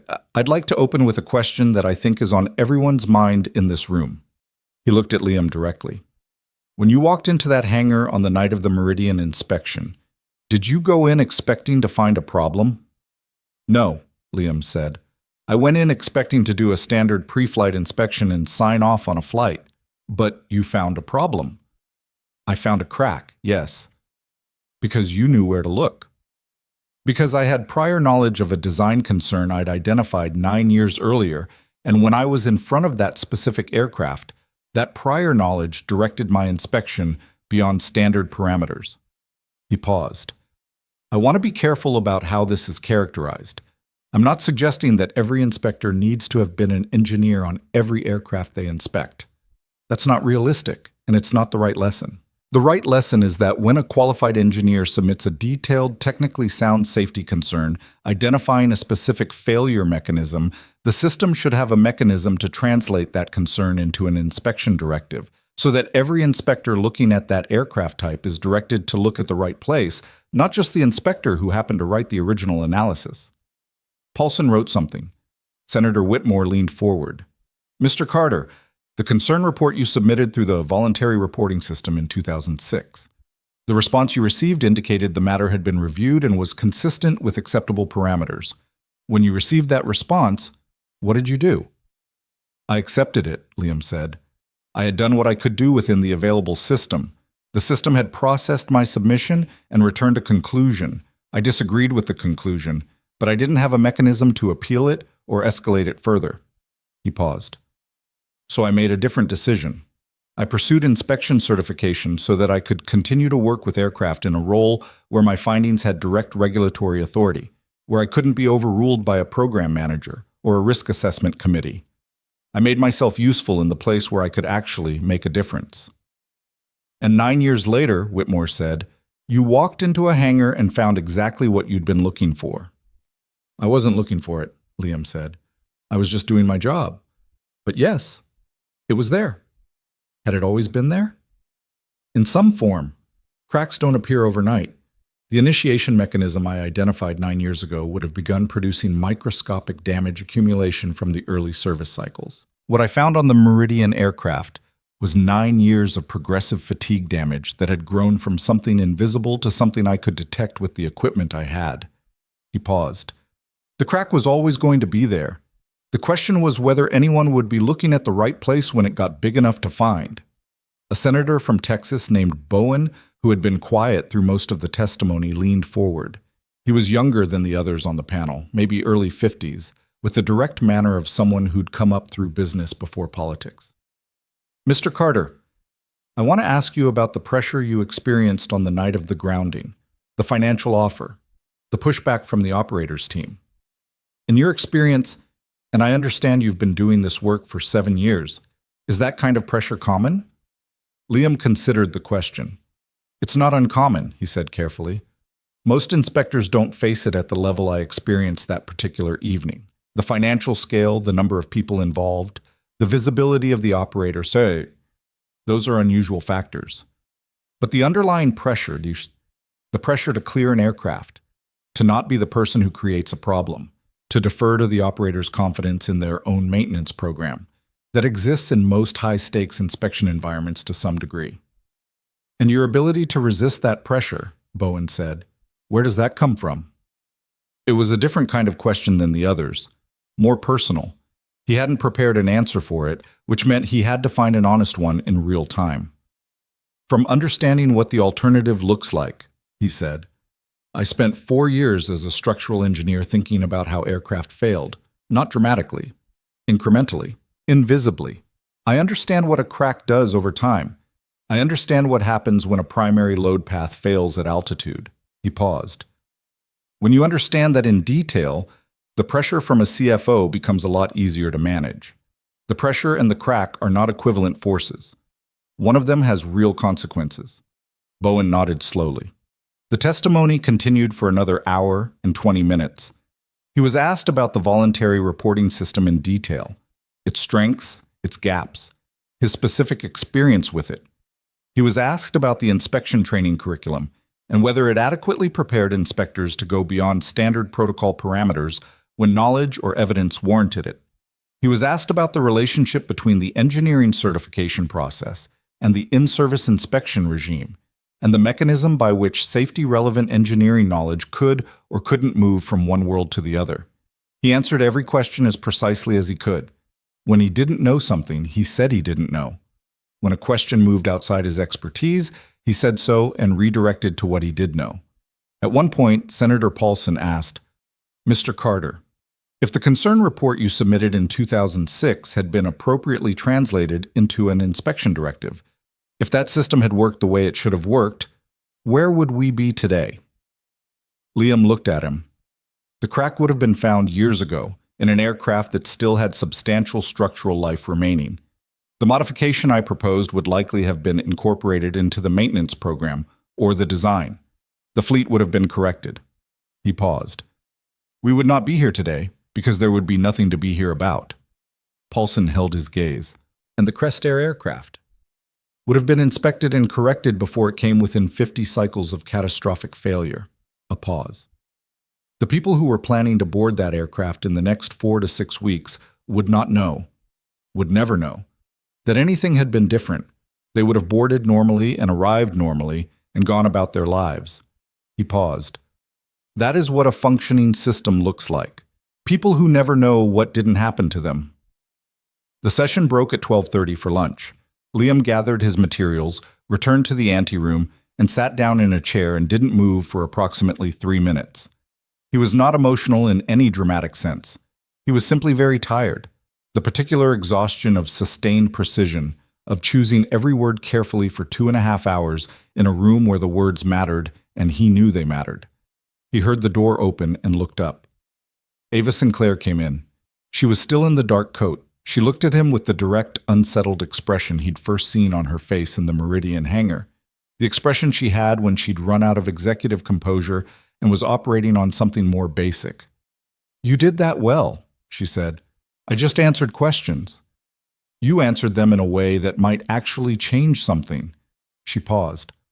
"That's different." He looked at her. She had the look of someone who had been sitting in the gallery for 3 hours processing things she hadn't been fully prepared to process. There was something in her face that he'd seen building over the past 2 weeks. Not guilt, exactly, but a kind of reckoning. The slow arrival of understanding what had almost happened on a scale beyond the personal. "I didn't expect you to come," he said. "I needed to be here." She sat down across from him, not in the chair closest to him, but one further along, leaving appropriate space. "The Crest Air aircraft," she said. 50 cycles. "Yes." "I keep thinking about the passengers, the ones who were going to board it next week, and the week after." She looked at her hands. "They would have had no idea." "No. They trust the system." She looked up. "The way I trusted our maintenance records." "That's what the system is supposed to justify," he said. "The trust." He paused. "When it works." She was quiet for a moment. "Marcus has been managing the regulatory response. He's been..." She paused. "He's been better than I expected. He took your point, I think, about what we do with the information now."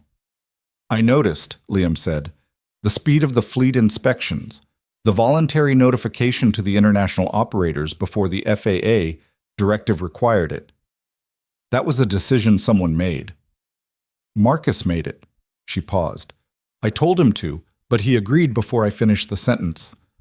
A small beat. "I think nearly being on an aircraft with a 22mm fatigue crack concentrated his mind considerably." Liam almost smiled. Not quite. "Alcott called me," Ava said. He looked at her.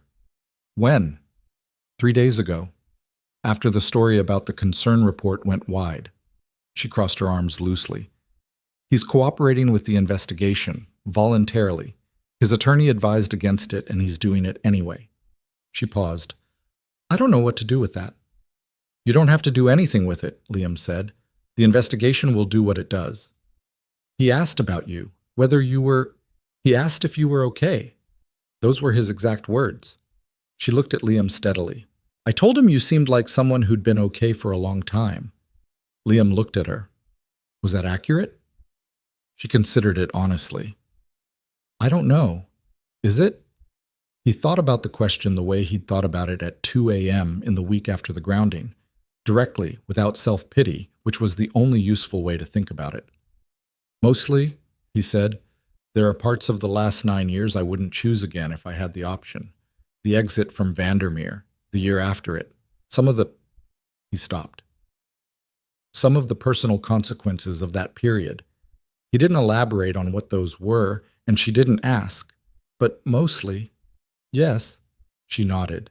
How's the company? He asked. She made a sound that wasn't quite a laugh. Complicated.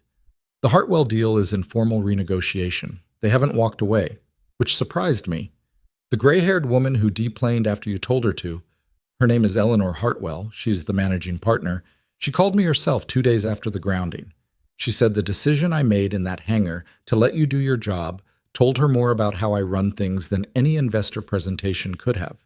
She paused. She said companies that get out of the way of the truth are the companies she bets on. That's a generous reading of events, Liam said. She's a generous reader when the evidence supports it. Ava paused. The company is bruised. The stock hasn't fully recovered. We have significant costs from the fleet inspections, the regulatory compliance, the fitting replacements, and we own those costs even for the aircraft we don't operate because the concern originated in our fleet. She paused. But we're still here, and everyone who was on that aircraft is still here. She looked at him directly. That matters more than the rest of it. I know that now in a way I didn't know it 2 weeks ago. After lunch, the hearing resumed for a second session focused on legislative recommendations. What regulatory changes, what system modifications, what new protocols might address the gaps the morning's testimony had identified. Liam wasn't the primary witness in this session, but he was asked several specific questions about the voluntary reporting system and what a better version of it might look like. He'd thought about this more than anything else in the previous 2 weeks. More than the investigation, more than the testimony preparation, more than the media coverage that had continued and grown and taken on a shape he hadn't anticipated or sought. He thought about it the way he thought about structural problems, from first principles, from the failure mode backward to the system that should have prevented it. The voluntary safety reporting system receives thousands of submissions, he said. Most of them are operational concerns, runway incursions, ATC communications, maintenance procedural issues. It's designed to process volume. What it isn't designed to do is recognize the difference between a general safety observation and a detailed engineering analysis containing a specific, testable, falsifiable prediction about a failure mechanism. He paused. What I submitted in 2006 was the latter. It contained a load analysis, a stress concentration calculation, a crack initiation prediction, and a proposed modification with engineering rationale. It was a complete engineering argument, not a safety concern report. The system processed it as if it were the same category of thing. It isn't. What would a better system look like? Paulson asked. A triage mechanism, a technical review pathway that routes submissions containing quantified engineering analysis to engineering staff, not safety reporting coordinators, for substantive review. A feedback mechanism that requires the reviewer to engage with the specific technical claims, not just the general risk category. And a translation mechanism that converts confirmed engineering concerns into inspection directives within a defined timeline. He paused. If those 3 things had existed in 2006, my concern report would have been reviewed by someone with the engineering background to evaluate the load analysis. The specific failure mechanism would have been confirmed or refuted on technical grounds, and if confirmed, an inspection directive would have been issued directing inspectors to examine the exact location I identified. He paused, instead of me doing it alone in a hangar 11 years later with a flashlight. Senator Paulson wrote something. Then he looked up. Mr. Carter. One last question. And this is outside the formal scope of the hearing, but I think the people in this room deserve to hear it. He looked at Liam steadily. When you were in that hangar and the financial offer was on the table, and every person in the room was telling you to let the flight go, what did you think about? The room was quiet. Liam thought about the question, about the true answer, which he hadn't actually articulated to anyone.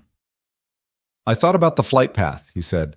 Meridian to Harrington, 2 hours, 20 minutes, over populated areas, cruise altitude somewhere around 41,000 feet. He paused. I thought about the load cycle, the thrust on takeoff, the loads on the fitting at rotation and during climb, whether the crack, at the geometry I'd measured, would propagate under that specific load sequence. He paused. And then I thought about 11 people sitting in a pressurized cabin at 41,000 feet with no way to know any of that. He looked at Paulson directly. The financial offer stopped being a relevant factor at that point. It was just a number. And the number didn't change what was in the metal. The hearing ended at 4:15.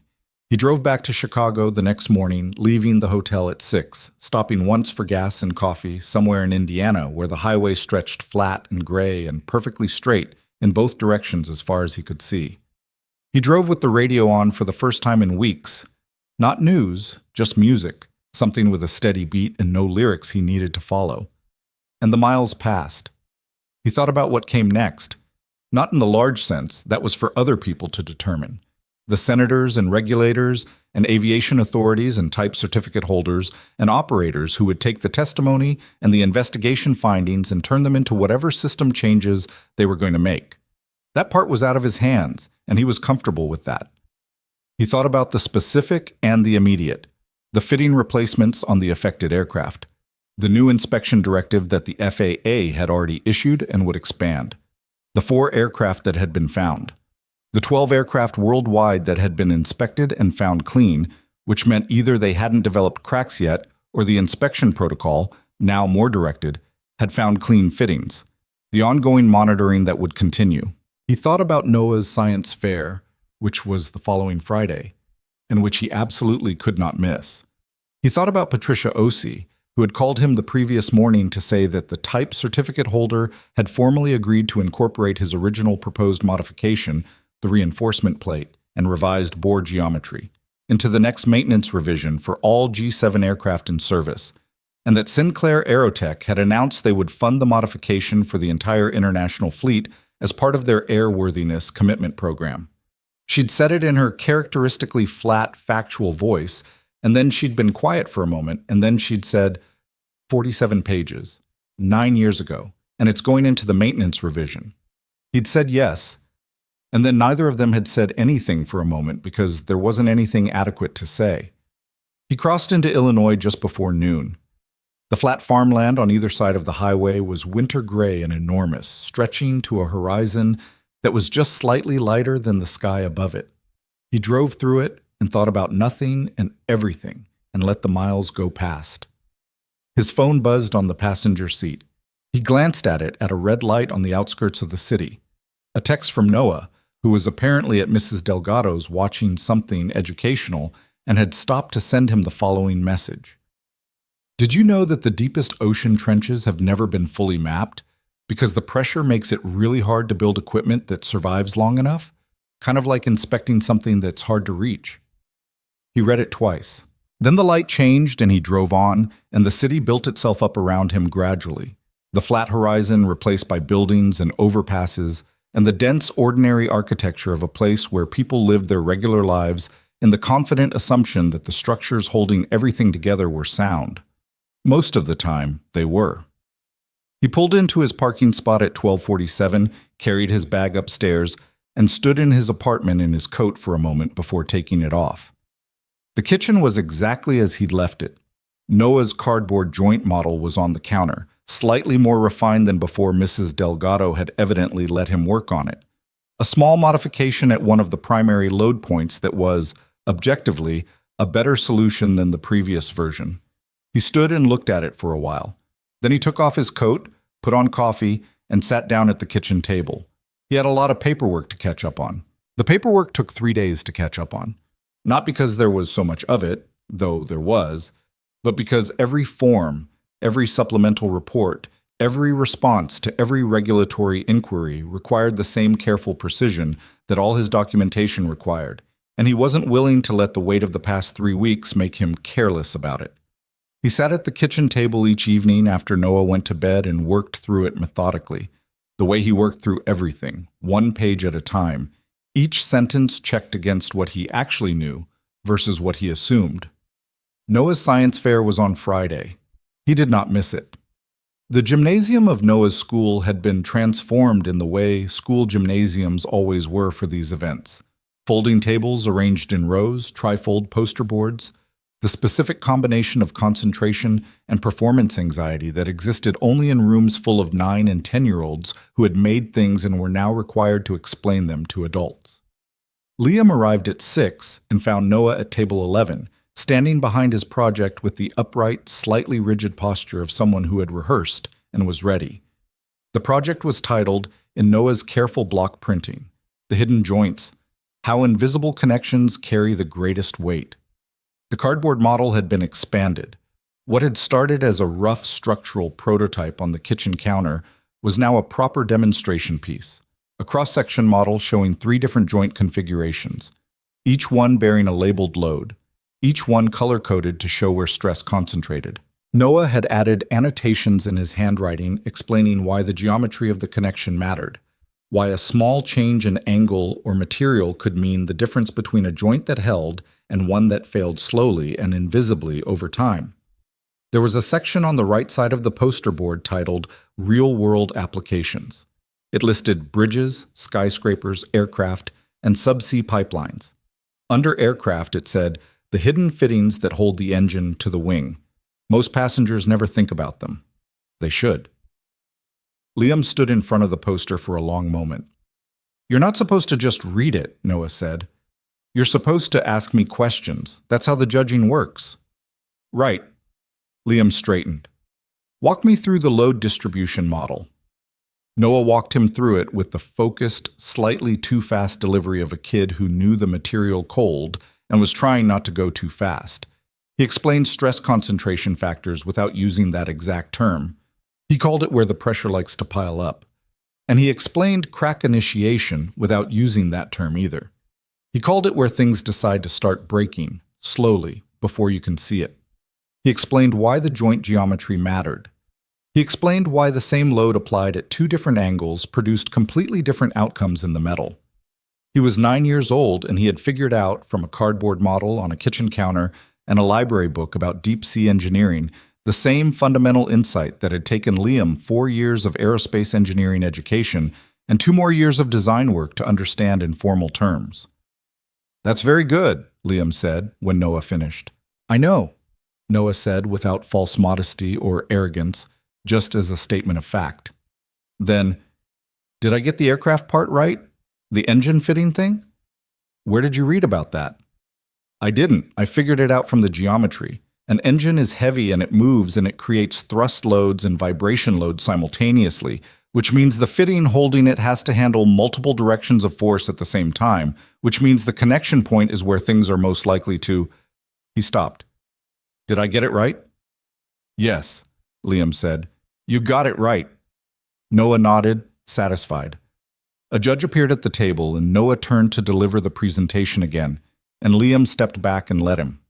He stood at the edge of the gymnasium and watched his son explain hidden structural connections to a woman with a clipboard and a patient expression, and something settled in him that had been slightly unsettled for, he realized standing there, a long time.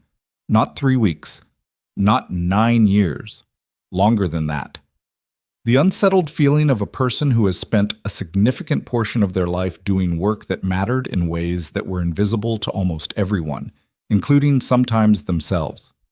Noah won second place. He was philosophical about not winning first. The volcano was more visually interesting, he said on the drive home, with the equanimity of a person who had already moved on to thinking about next year. But mine was more technically rigorous. Both things can be true, Liam said. I know. Noah looked out the window. Dad, is the stuff you testified about, is it going to actually change anything? I don't know yet. But it might. It might. Noah considered this. The second place ribbon is still pretty good, he said, apparently satisfied with that equivalence, and went back to looking out the window.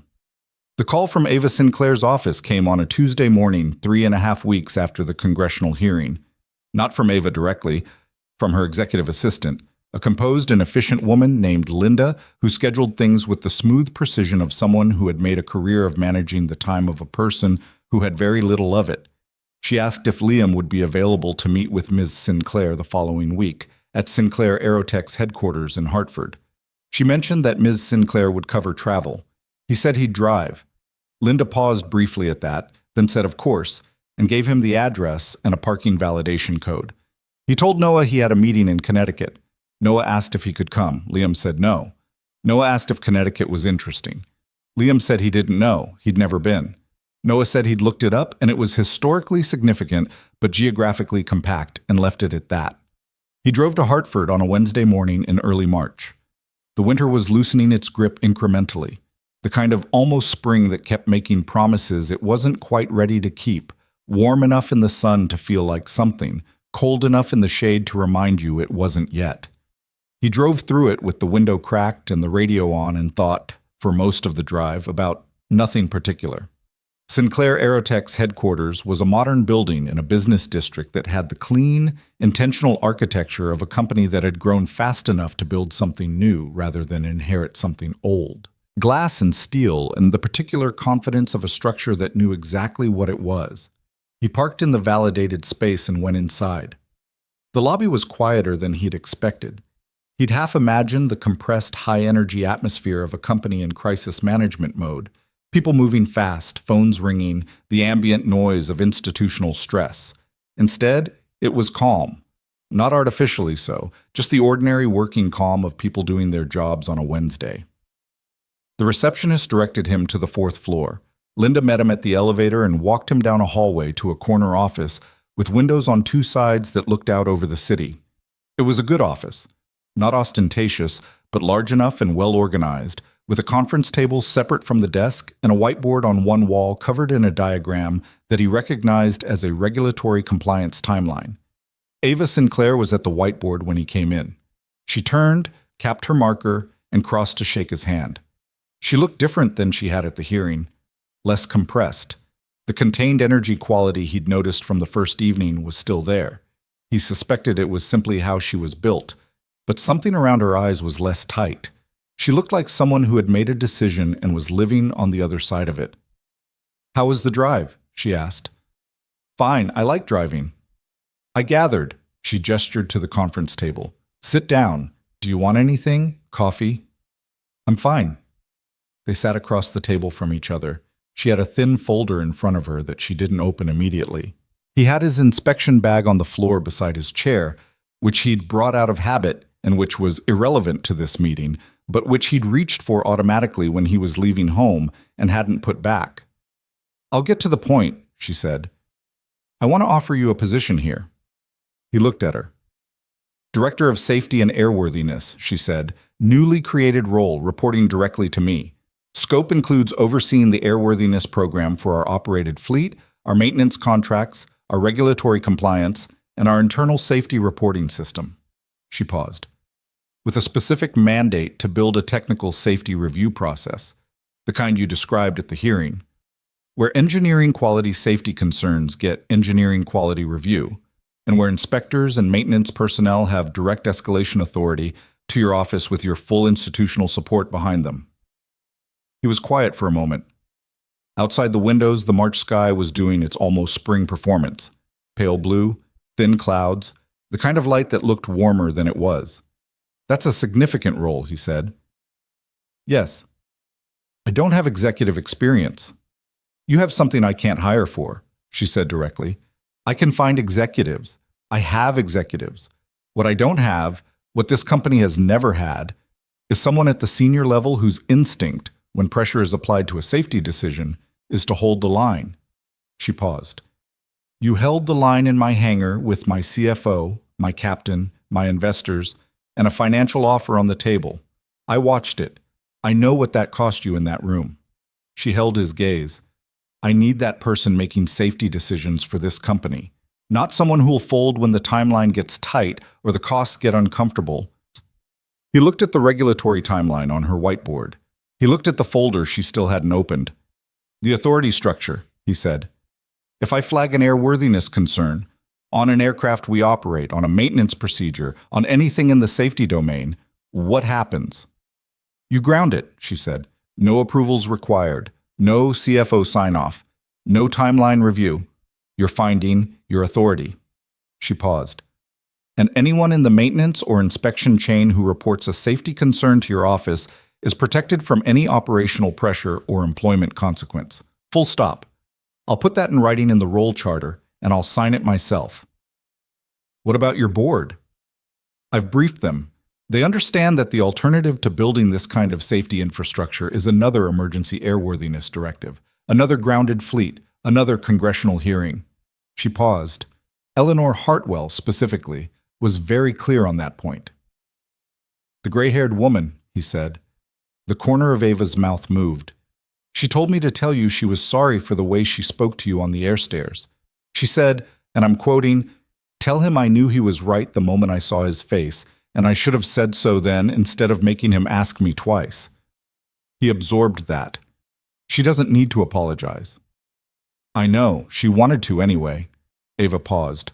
Will you look at the offer? She opened the folder and slid it across the table. He looked at it. The compensation was substantially beyond anything he'd earned in his inspection career, not wildly beyond what the role warranted, but enough to change the practical texture of his life in ways he could immediately enumerate. The apartment lease he'd been renewing annually and had been considering for years, Noah's college fund that existed in a state of good intentions and insufficient monthly contributions, the car with 140,000 miles on it that he was maintaining through optimism and mechanical competence. He read the role charter carefully. The authority language was specific and unambiguous. The escalation protections for inspection and maintenance staff were written in terms that didn't hedge. The reporting structure was direct. Ava had clearly thought about this, or had someone think about it, in detail. He looked up. I want to make one addition to the role charter. Tell me. The authority to ground applies regardless of operational pressure, timeline, or financial consequence. We've covered that. He paused. I also want language that requires the company to notify me if any external party, investor, board member, client, regulatory contact, attempts to apply pressure to a safety finding through any channel other than the formal technical review process. I don't want to find out 6 months in that someone has been running an end-around through your CFO. She looked at him for a moment. Marcus won't do that. I know, he said. I believe that.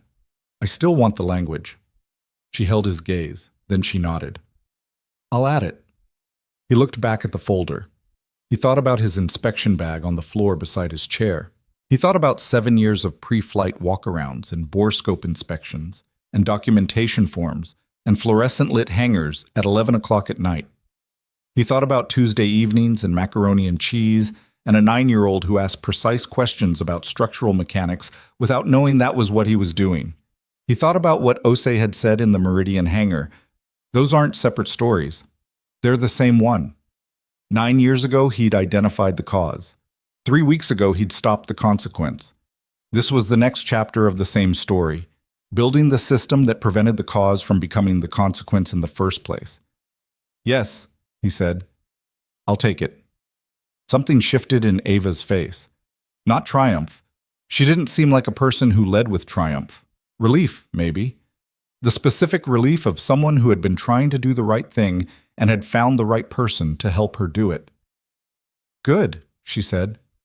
She reached across the table and they shook hands. Her grip was exactly as it had been in the Meridian hangar 3 weeks ago. Firm, brief, no performance in it. When can you start? I need to give notice at Meridian. 6 weeks. I'll wait. And I need to talk to my son. She blinked. Your son? It's a significant change for both of us. He paused. He has opinions about things. She looked at him for a moment with an expression he couldn't quite categorize. How old is he? 9. And he has opinions about your career moves. He has opinions about everything. He's very well informed. He paused. He won second place at his science fair last week. His project was about hidden structural connections and how they carry the greatest weight. A silence. Then Ava laughed. A real one. Sudden and unguarded. Nothing like the controlled professional composure he'd been managing around for weeks. It lasted only a moment, but it was completely genuine and it changed the shape of the room slightly. "Bring him to Hartford when you start," she said. "I want to meet him." He drove back to Chicago that afternoon. The almost spring had decided to make good on its promises for the remaining hours of daylight. The sun was out properly now, the kind of March afternoon that felt like something had been agreed upon between the season and the sky. He drove with the windows down further than was strictly comfortable and didn't mind. He called Mrs. Delgado from the road and asked if she could have Noah ready by 7, that he'd be home by then. Mrs. Delgado said of course, and also that Noah had discovered a crack in her garden wall that afternoon and had developed a highly specific theory about the load-bearing implications, and would Liam please come prepared to discuss it. He said he would. He was home by 6:50. Noah was waiting by the door in the specific posture of a child who has important things to discuss and has been managing the delay badly. He launched immediately into the garden wall situation, which involved a diagonal crack running from a corner brick approximately 14 inches toward the center of the wall, and his theory that the crack's angle indicated it was shear-driven rather than compression-driven, which had different implications for whether the wall needed repair now or could be monitored. "Where did you learn the word shear in this context?" Liam asked. "The library book." Noah paused. "Was I right?" "Probably. I'd need to look at it." "We could look at it tomorrow." "Okay." They made dinner together. Actual pasta, not from a box, the kind that required attention. And Noah talked through the wall crack with increasing technical sophistication, while Liam cooked and listened and corrected 2 things and confirmed 6 others. After dinner, they sat at the kitchen table with Noah's homework spread between them, and when the homework was done and the table was cleared, Liam told him about Hartford. He told it simply. New job, different city. No, wait, they wouldn't move unless Noah wanted to. He could commute initially, figure out the geography of it, see how it worked. The job involved building a safety system for an aviation company. It meant he'd be working on preventing the kind of problem he'd found at Meridian across a whole company, systemically, instead of one aircraft at a time. Noah listened with the particular quality of attention he gave to things he considered genuinely important. He didn't interrupt. He asked 2 clarifying questions, one about what director meant in an organizational sense, and one about whether Hartford was closer or further from the ocean than Chicago, for reasons Liam didn't fully track. Then he was quiet for a moment. "So instead of finding problems," Noah said, "you'd be building the system that finds them."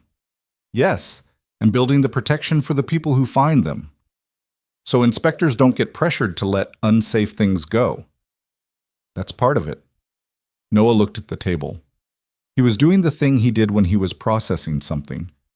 His jaw moved slightly, the way it always did when thinking was happening that hadn't finished yet. Then he looked up. "Okay," he said, "but I want to see Hartford first." "Deal. And I get to meet the CEO." "She already asked." Noah nodded, apparently satisfied. "Then, is the second place ribbon appropriate to bring? As a conversation starter?" Liam looked at his son, at the wide dark eyes and the stubborn jaw and the 9 years of evidence that this specific person was going to be fine, was already fine in the ways that mattered, despite everything that had made his early years harder than they should have been, despite a father who worked odd hours and worried about metal, and came home some nights with the specific silence of a man who had been carrying something heavy and hadn't yet put it down. "Yes, Sauce," Liam said. "Bring the ribbon." The investigation's findings were published 6 weeks later. The full report ran to 212 pages and covered the engineering failure mode, the fleet inspection results, the historical documentation trail, the gap in the voluntary reporting system, and 17 specific recommendations for regulatory and industry reform. Liam's original concern report appeared in the appendix. His name appeared 38 times in the body of the report, which he knew because Noah had counted them. The FAA adopted 9 of the 17 recommendations within the first 90 days. 4 more were incorporated into proposed rulemaking within 6 months. The voluntary safety reporting system was restructured to include a technical triage pathway, exactly the mechanism Liam had described at the hearing, where submissions containing quantified engineering analysis were routed to specialist review. It was named, in the dry language of regulatory documents, the Enhanced Technical Safety Review Protocol. Nobody named it after him. He hadn't expected them to.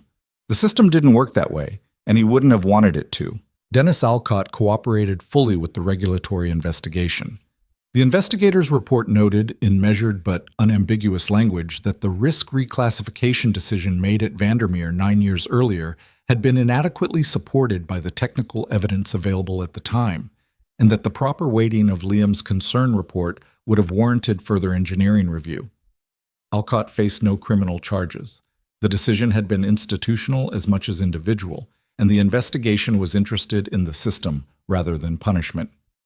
He did not return to a senior role in aviation. He made a statement through his attorney that was brief and did not attempt to rehabilitate the decision.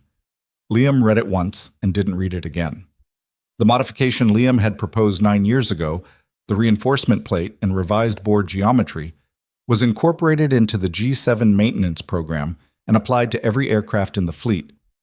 Sinclair Aerotech funded the modification for all international operators as promised.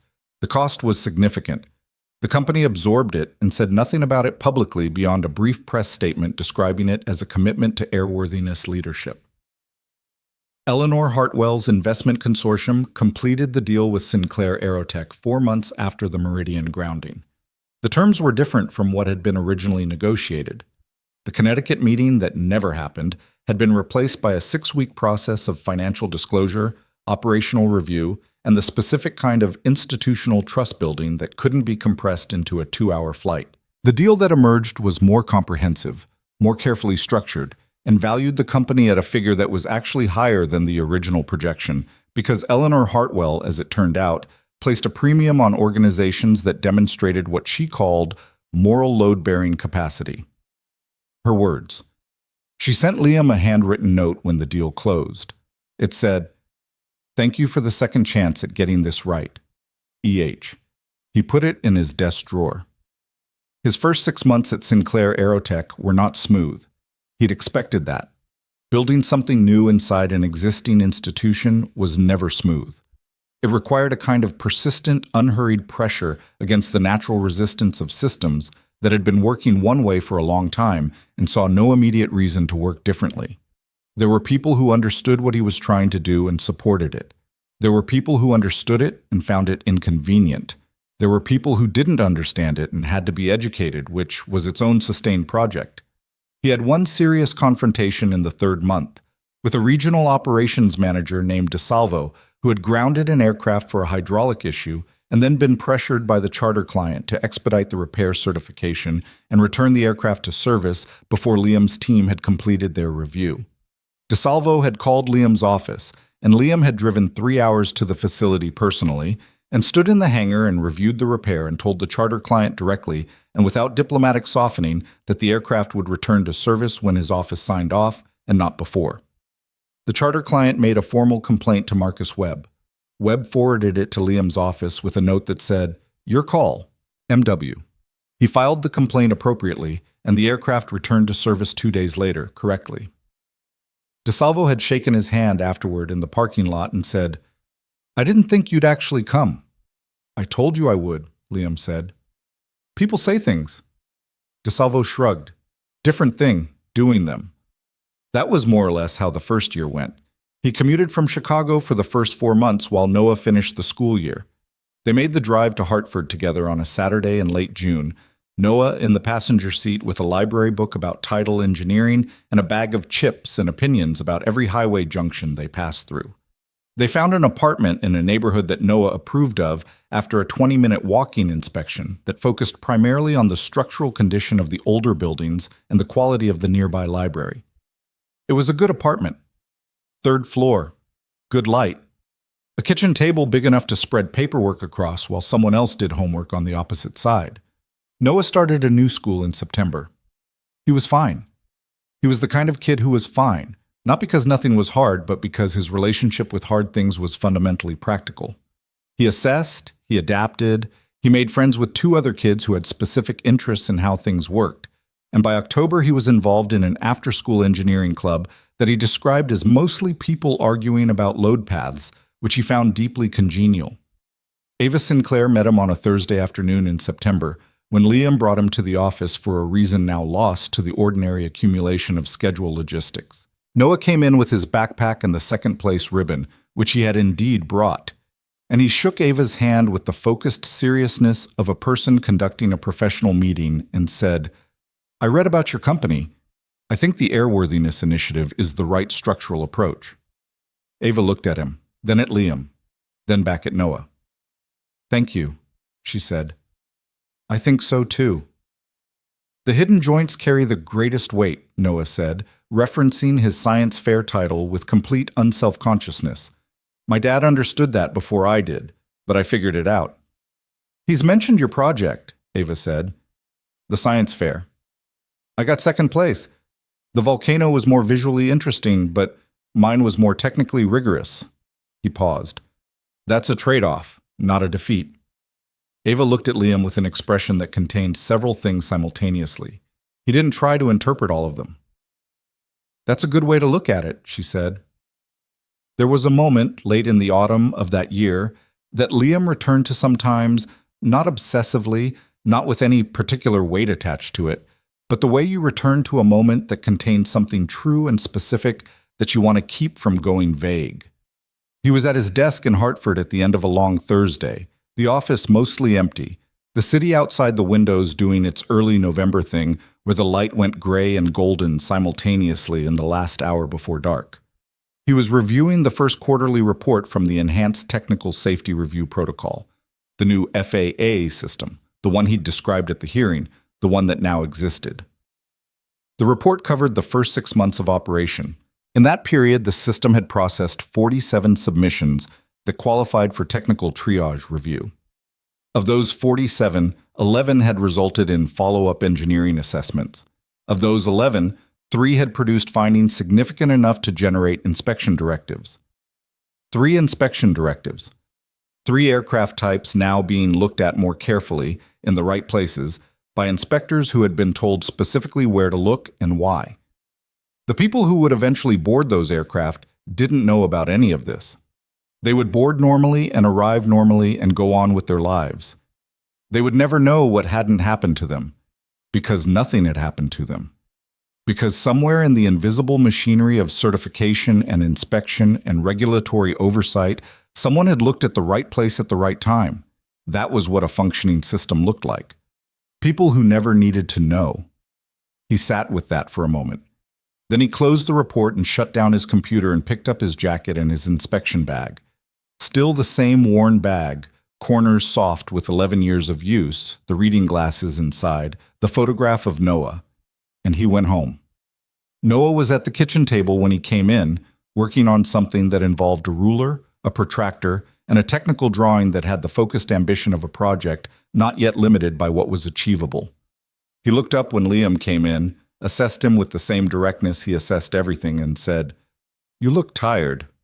"Long day." "Good tired or bad tired?" Liam set his bag down and looked at his son. At the evidence of a person becoming, at the 9-year-old who had become a 10-year-old and would become everything after that, carrying forward the accumulated weight of what he'd been taught and what he'd figured out himself, and what he'd simply absorbed from living in proximity to someone who showed up and held the line and came home and told him about it afterward. "Good tired," Liam said. Noah nodded and went back to his drawing. Liam made coffee and stood at the kitchen counter and looked out the window at the November evening settling over Hartford. The city lights were coming on, one by one, the way they always did. Not all at once, but incrementally, building the illuminated version of a place where people lived their lives in the ordinary confident assumption that the structures holding everything together were sound. He thought about a fitting inside a nacelle, about a 47-page report, and 9 years and a Tuesday night in a hangar in Illinois. He thought about Patricia Osei saying those aren't separate stories. He thought about a 22mm crack and 50 cycles, and 12 passengers who had never known they were 50 cycles from not existing. He thought about Alcott's voice on the phone, stripped of its authority, arriving at something he'd been carrying for 9 years. He thought about Ava Sinclair in the gray-haired woman's third-floor gallery seat at a congressional hearing, sitting very still, being present for all of it. He thought about what it actually meant to be the kind of person who held the line, not in the clean narrative version, not the version where the hero stands firm and the crowd parts and the truth arrives in cinematic light, the actual version. The version where you stand in a fluorescent-lit hangar at 8 in the evening with a worn-out inspection bag and a 9-year-old waiting at home, and everyone in the room is pushing in one direction, and you are the one thing pushing back, not because you're built differently or braver than other people, but because you understand specifically and in technical detail what the alternative looks like, and you cannot unknow that. That was the thing people didn't say about integrity. It wasn't a feeling. It wasn't a value you chose in the abstract. It was specific knowledge applied at the exact moment when it cost something. It was understanding the failure mode clearly enough that the pressure from the room stopped being the most important force in the room. The crack doesn't care about the timeline. The metal doesn't care about the deal. The fitting doesn't adjust its behavior based on the financial stakes or the number of important people waiting in the cabin. It does what physics tells it to do. And the only thing standing between that and the people who trust the system is someone who knows what the physics says and refuses to pretend otherwise. "Dad," Noah said from the table without looking up. "Is this angle right for a shear dominant load path?" Liam turned from the window and looked at the drawing. He walked over, looked at the protractor placement, looked at the geometry Noah had sketched out with the specific instinctive correctness of a kid who thought in load paths without knowing that's what they were called. "Almost," he said. "You want it 2 degrees steeper." "Why?" "Because you're transferring force between two components with different stiffness. The angle needs to account for the differential deflection under load." Noah looked at the drawing. He adjusted the angle. He looked at it again. "Better?" "Better." Noah wrote something in the margin, a note to himself, in the small, precise handwriting he'd developed over the past year. He looked at it, added something, and went back to work. Liam made dinner. Outside, the November evening completed its transition from day to dark, and the lights of the city held against it the way lights always did. Not perfectly, not completely, but enough. Enough was what the work asked for. Not perfection, not heroism, not the clean, finished version of things where everything resolved and everyone understood and the right answer arrived before anyone got hurt. Just enough. The right question at the right moment. The crack found before the cycle count ran out. The line held until the room caught up with what the metal already knew. That was the job. He had always known it was the job. He was glad, finally, that the job knew him back.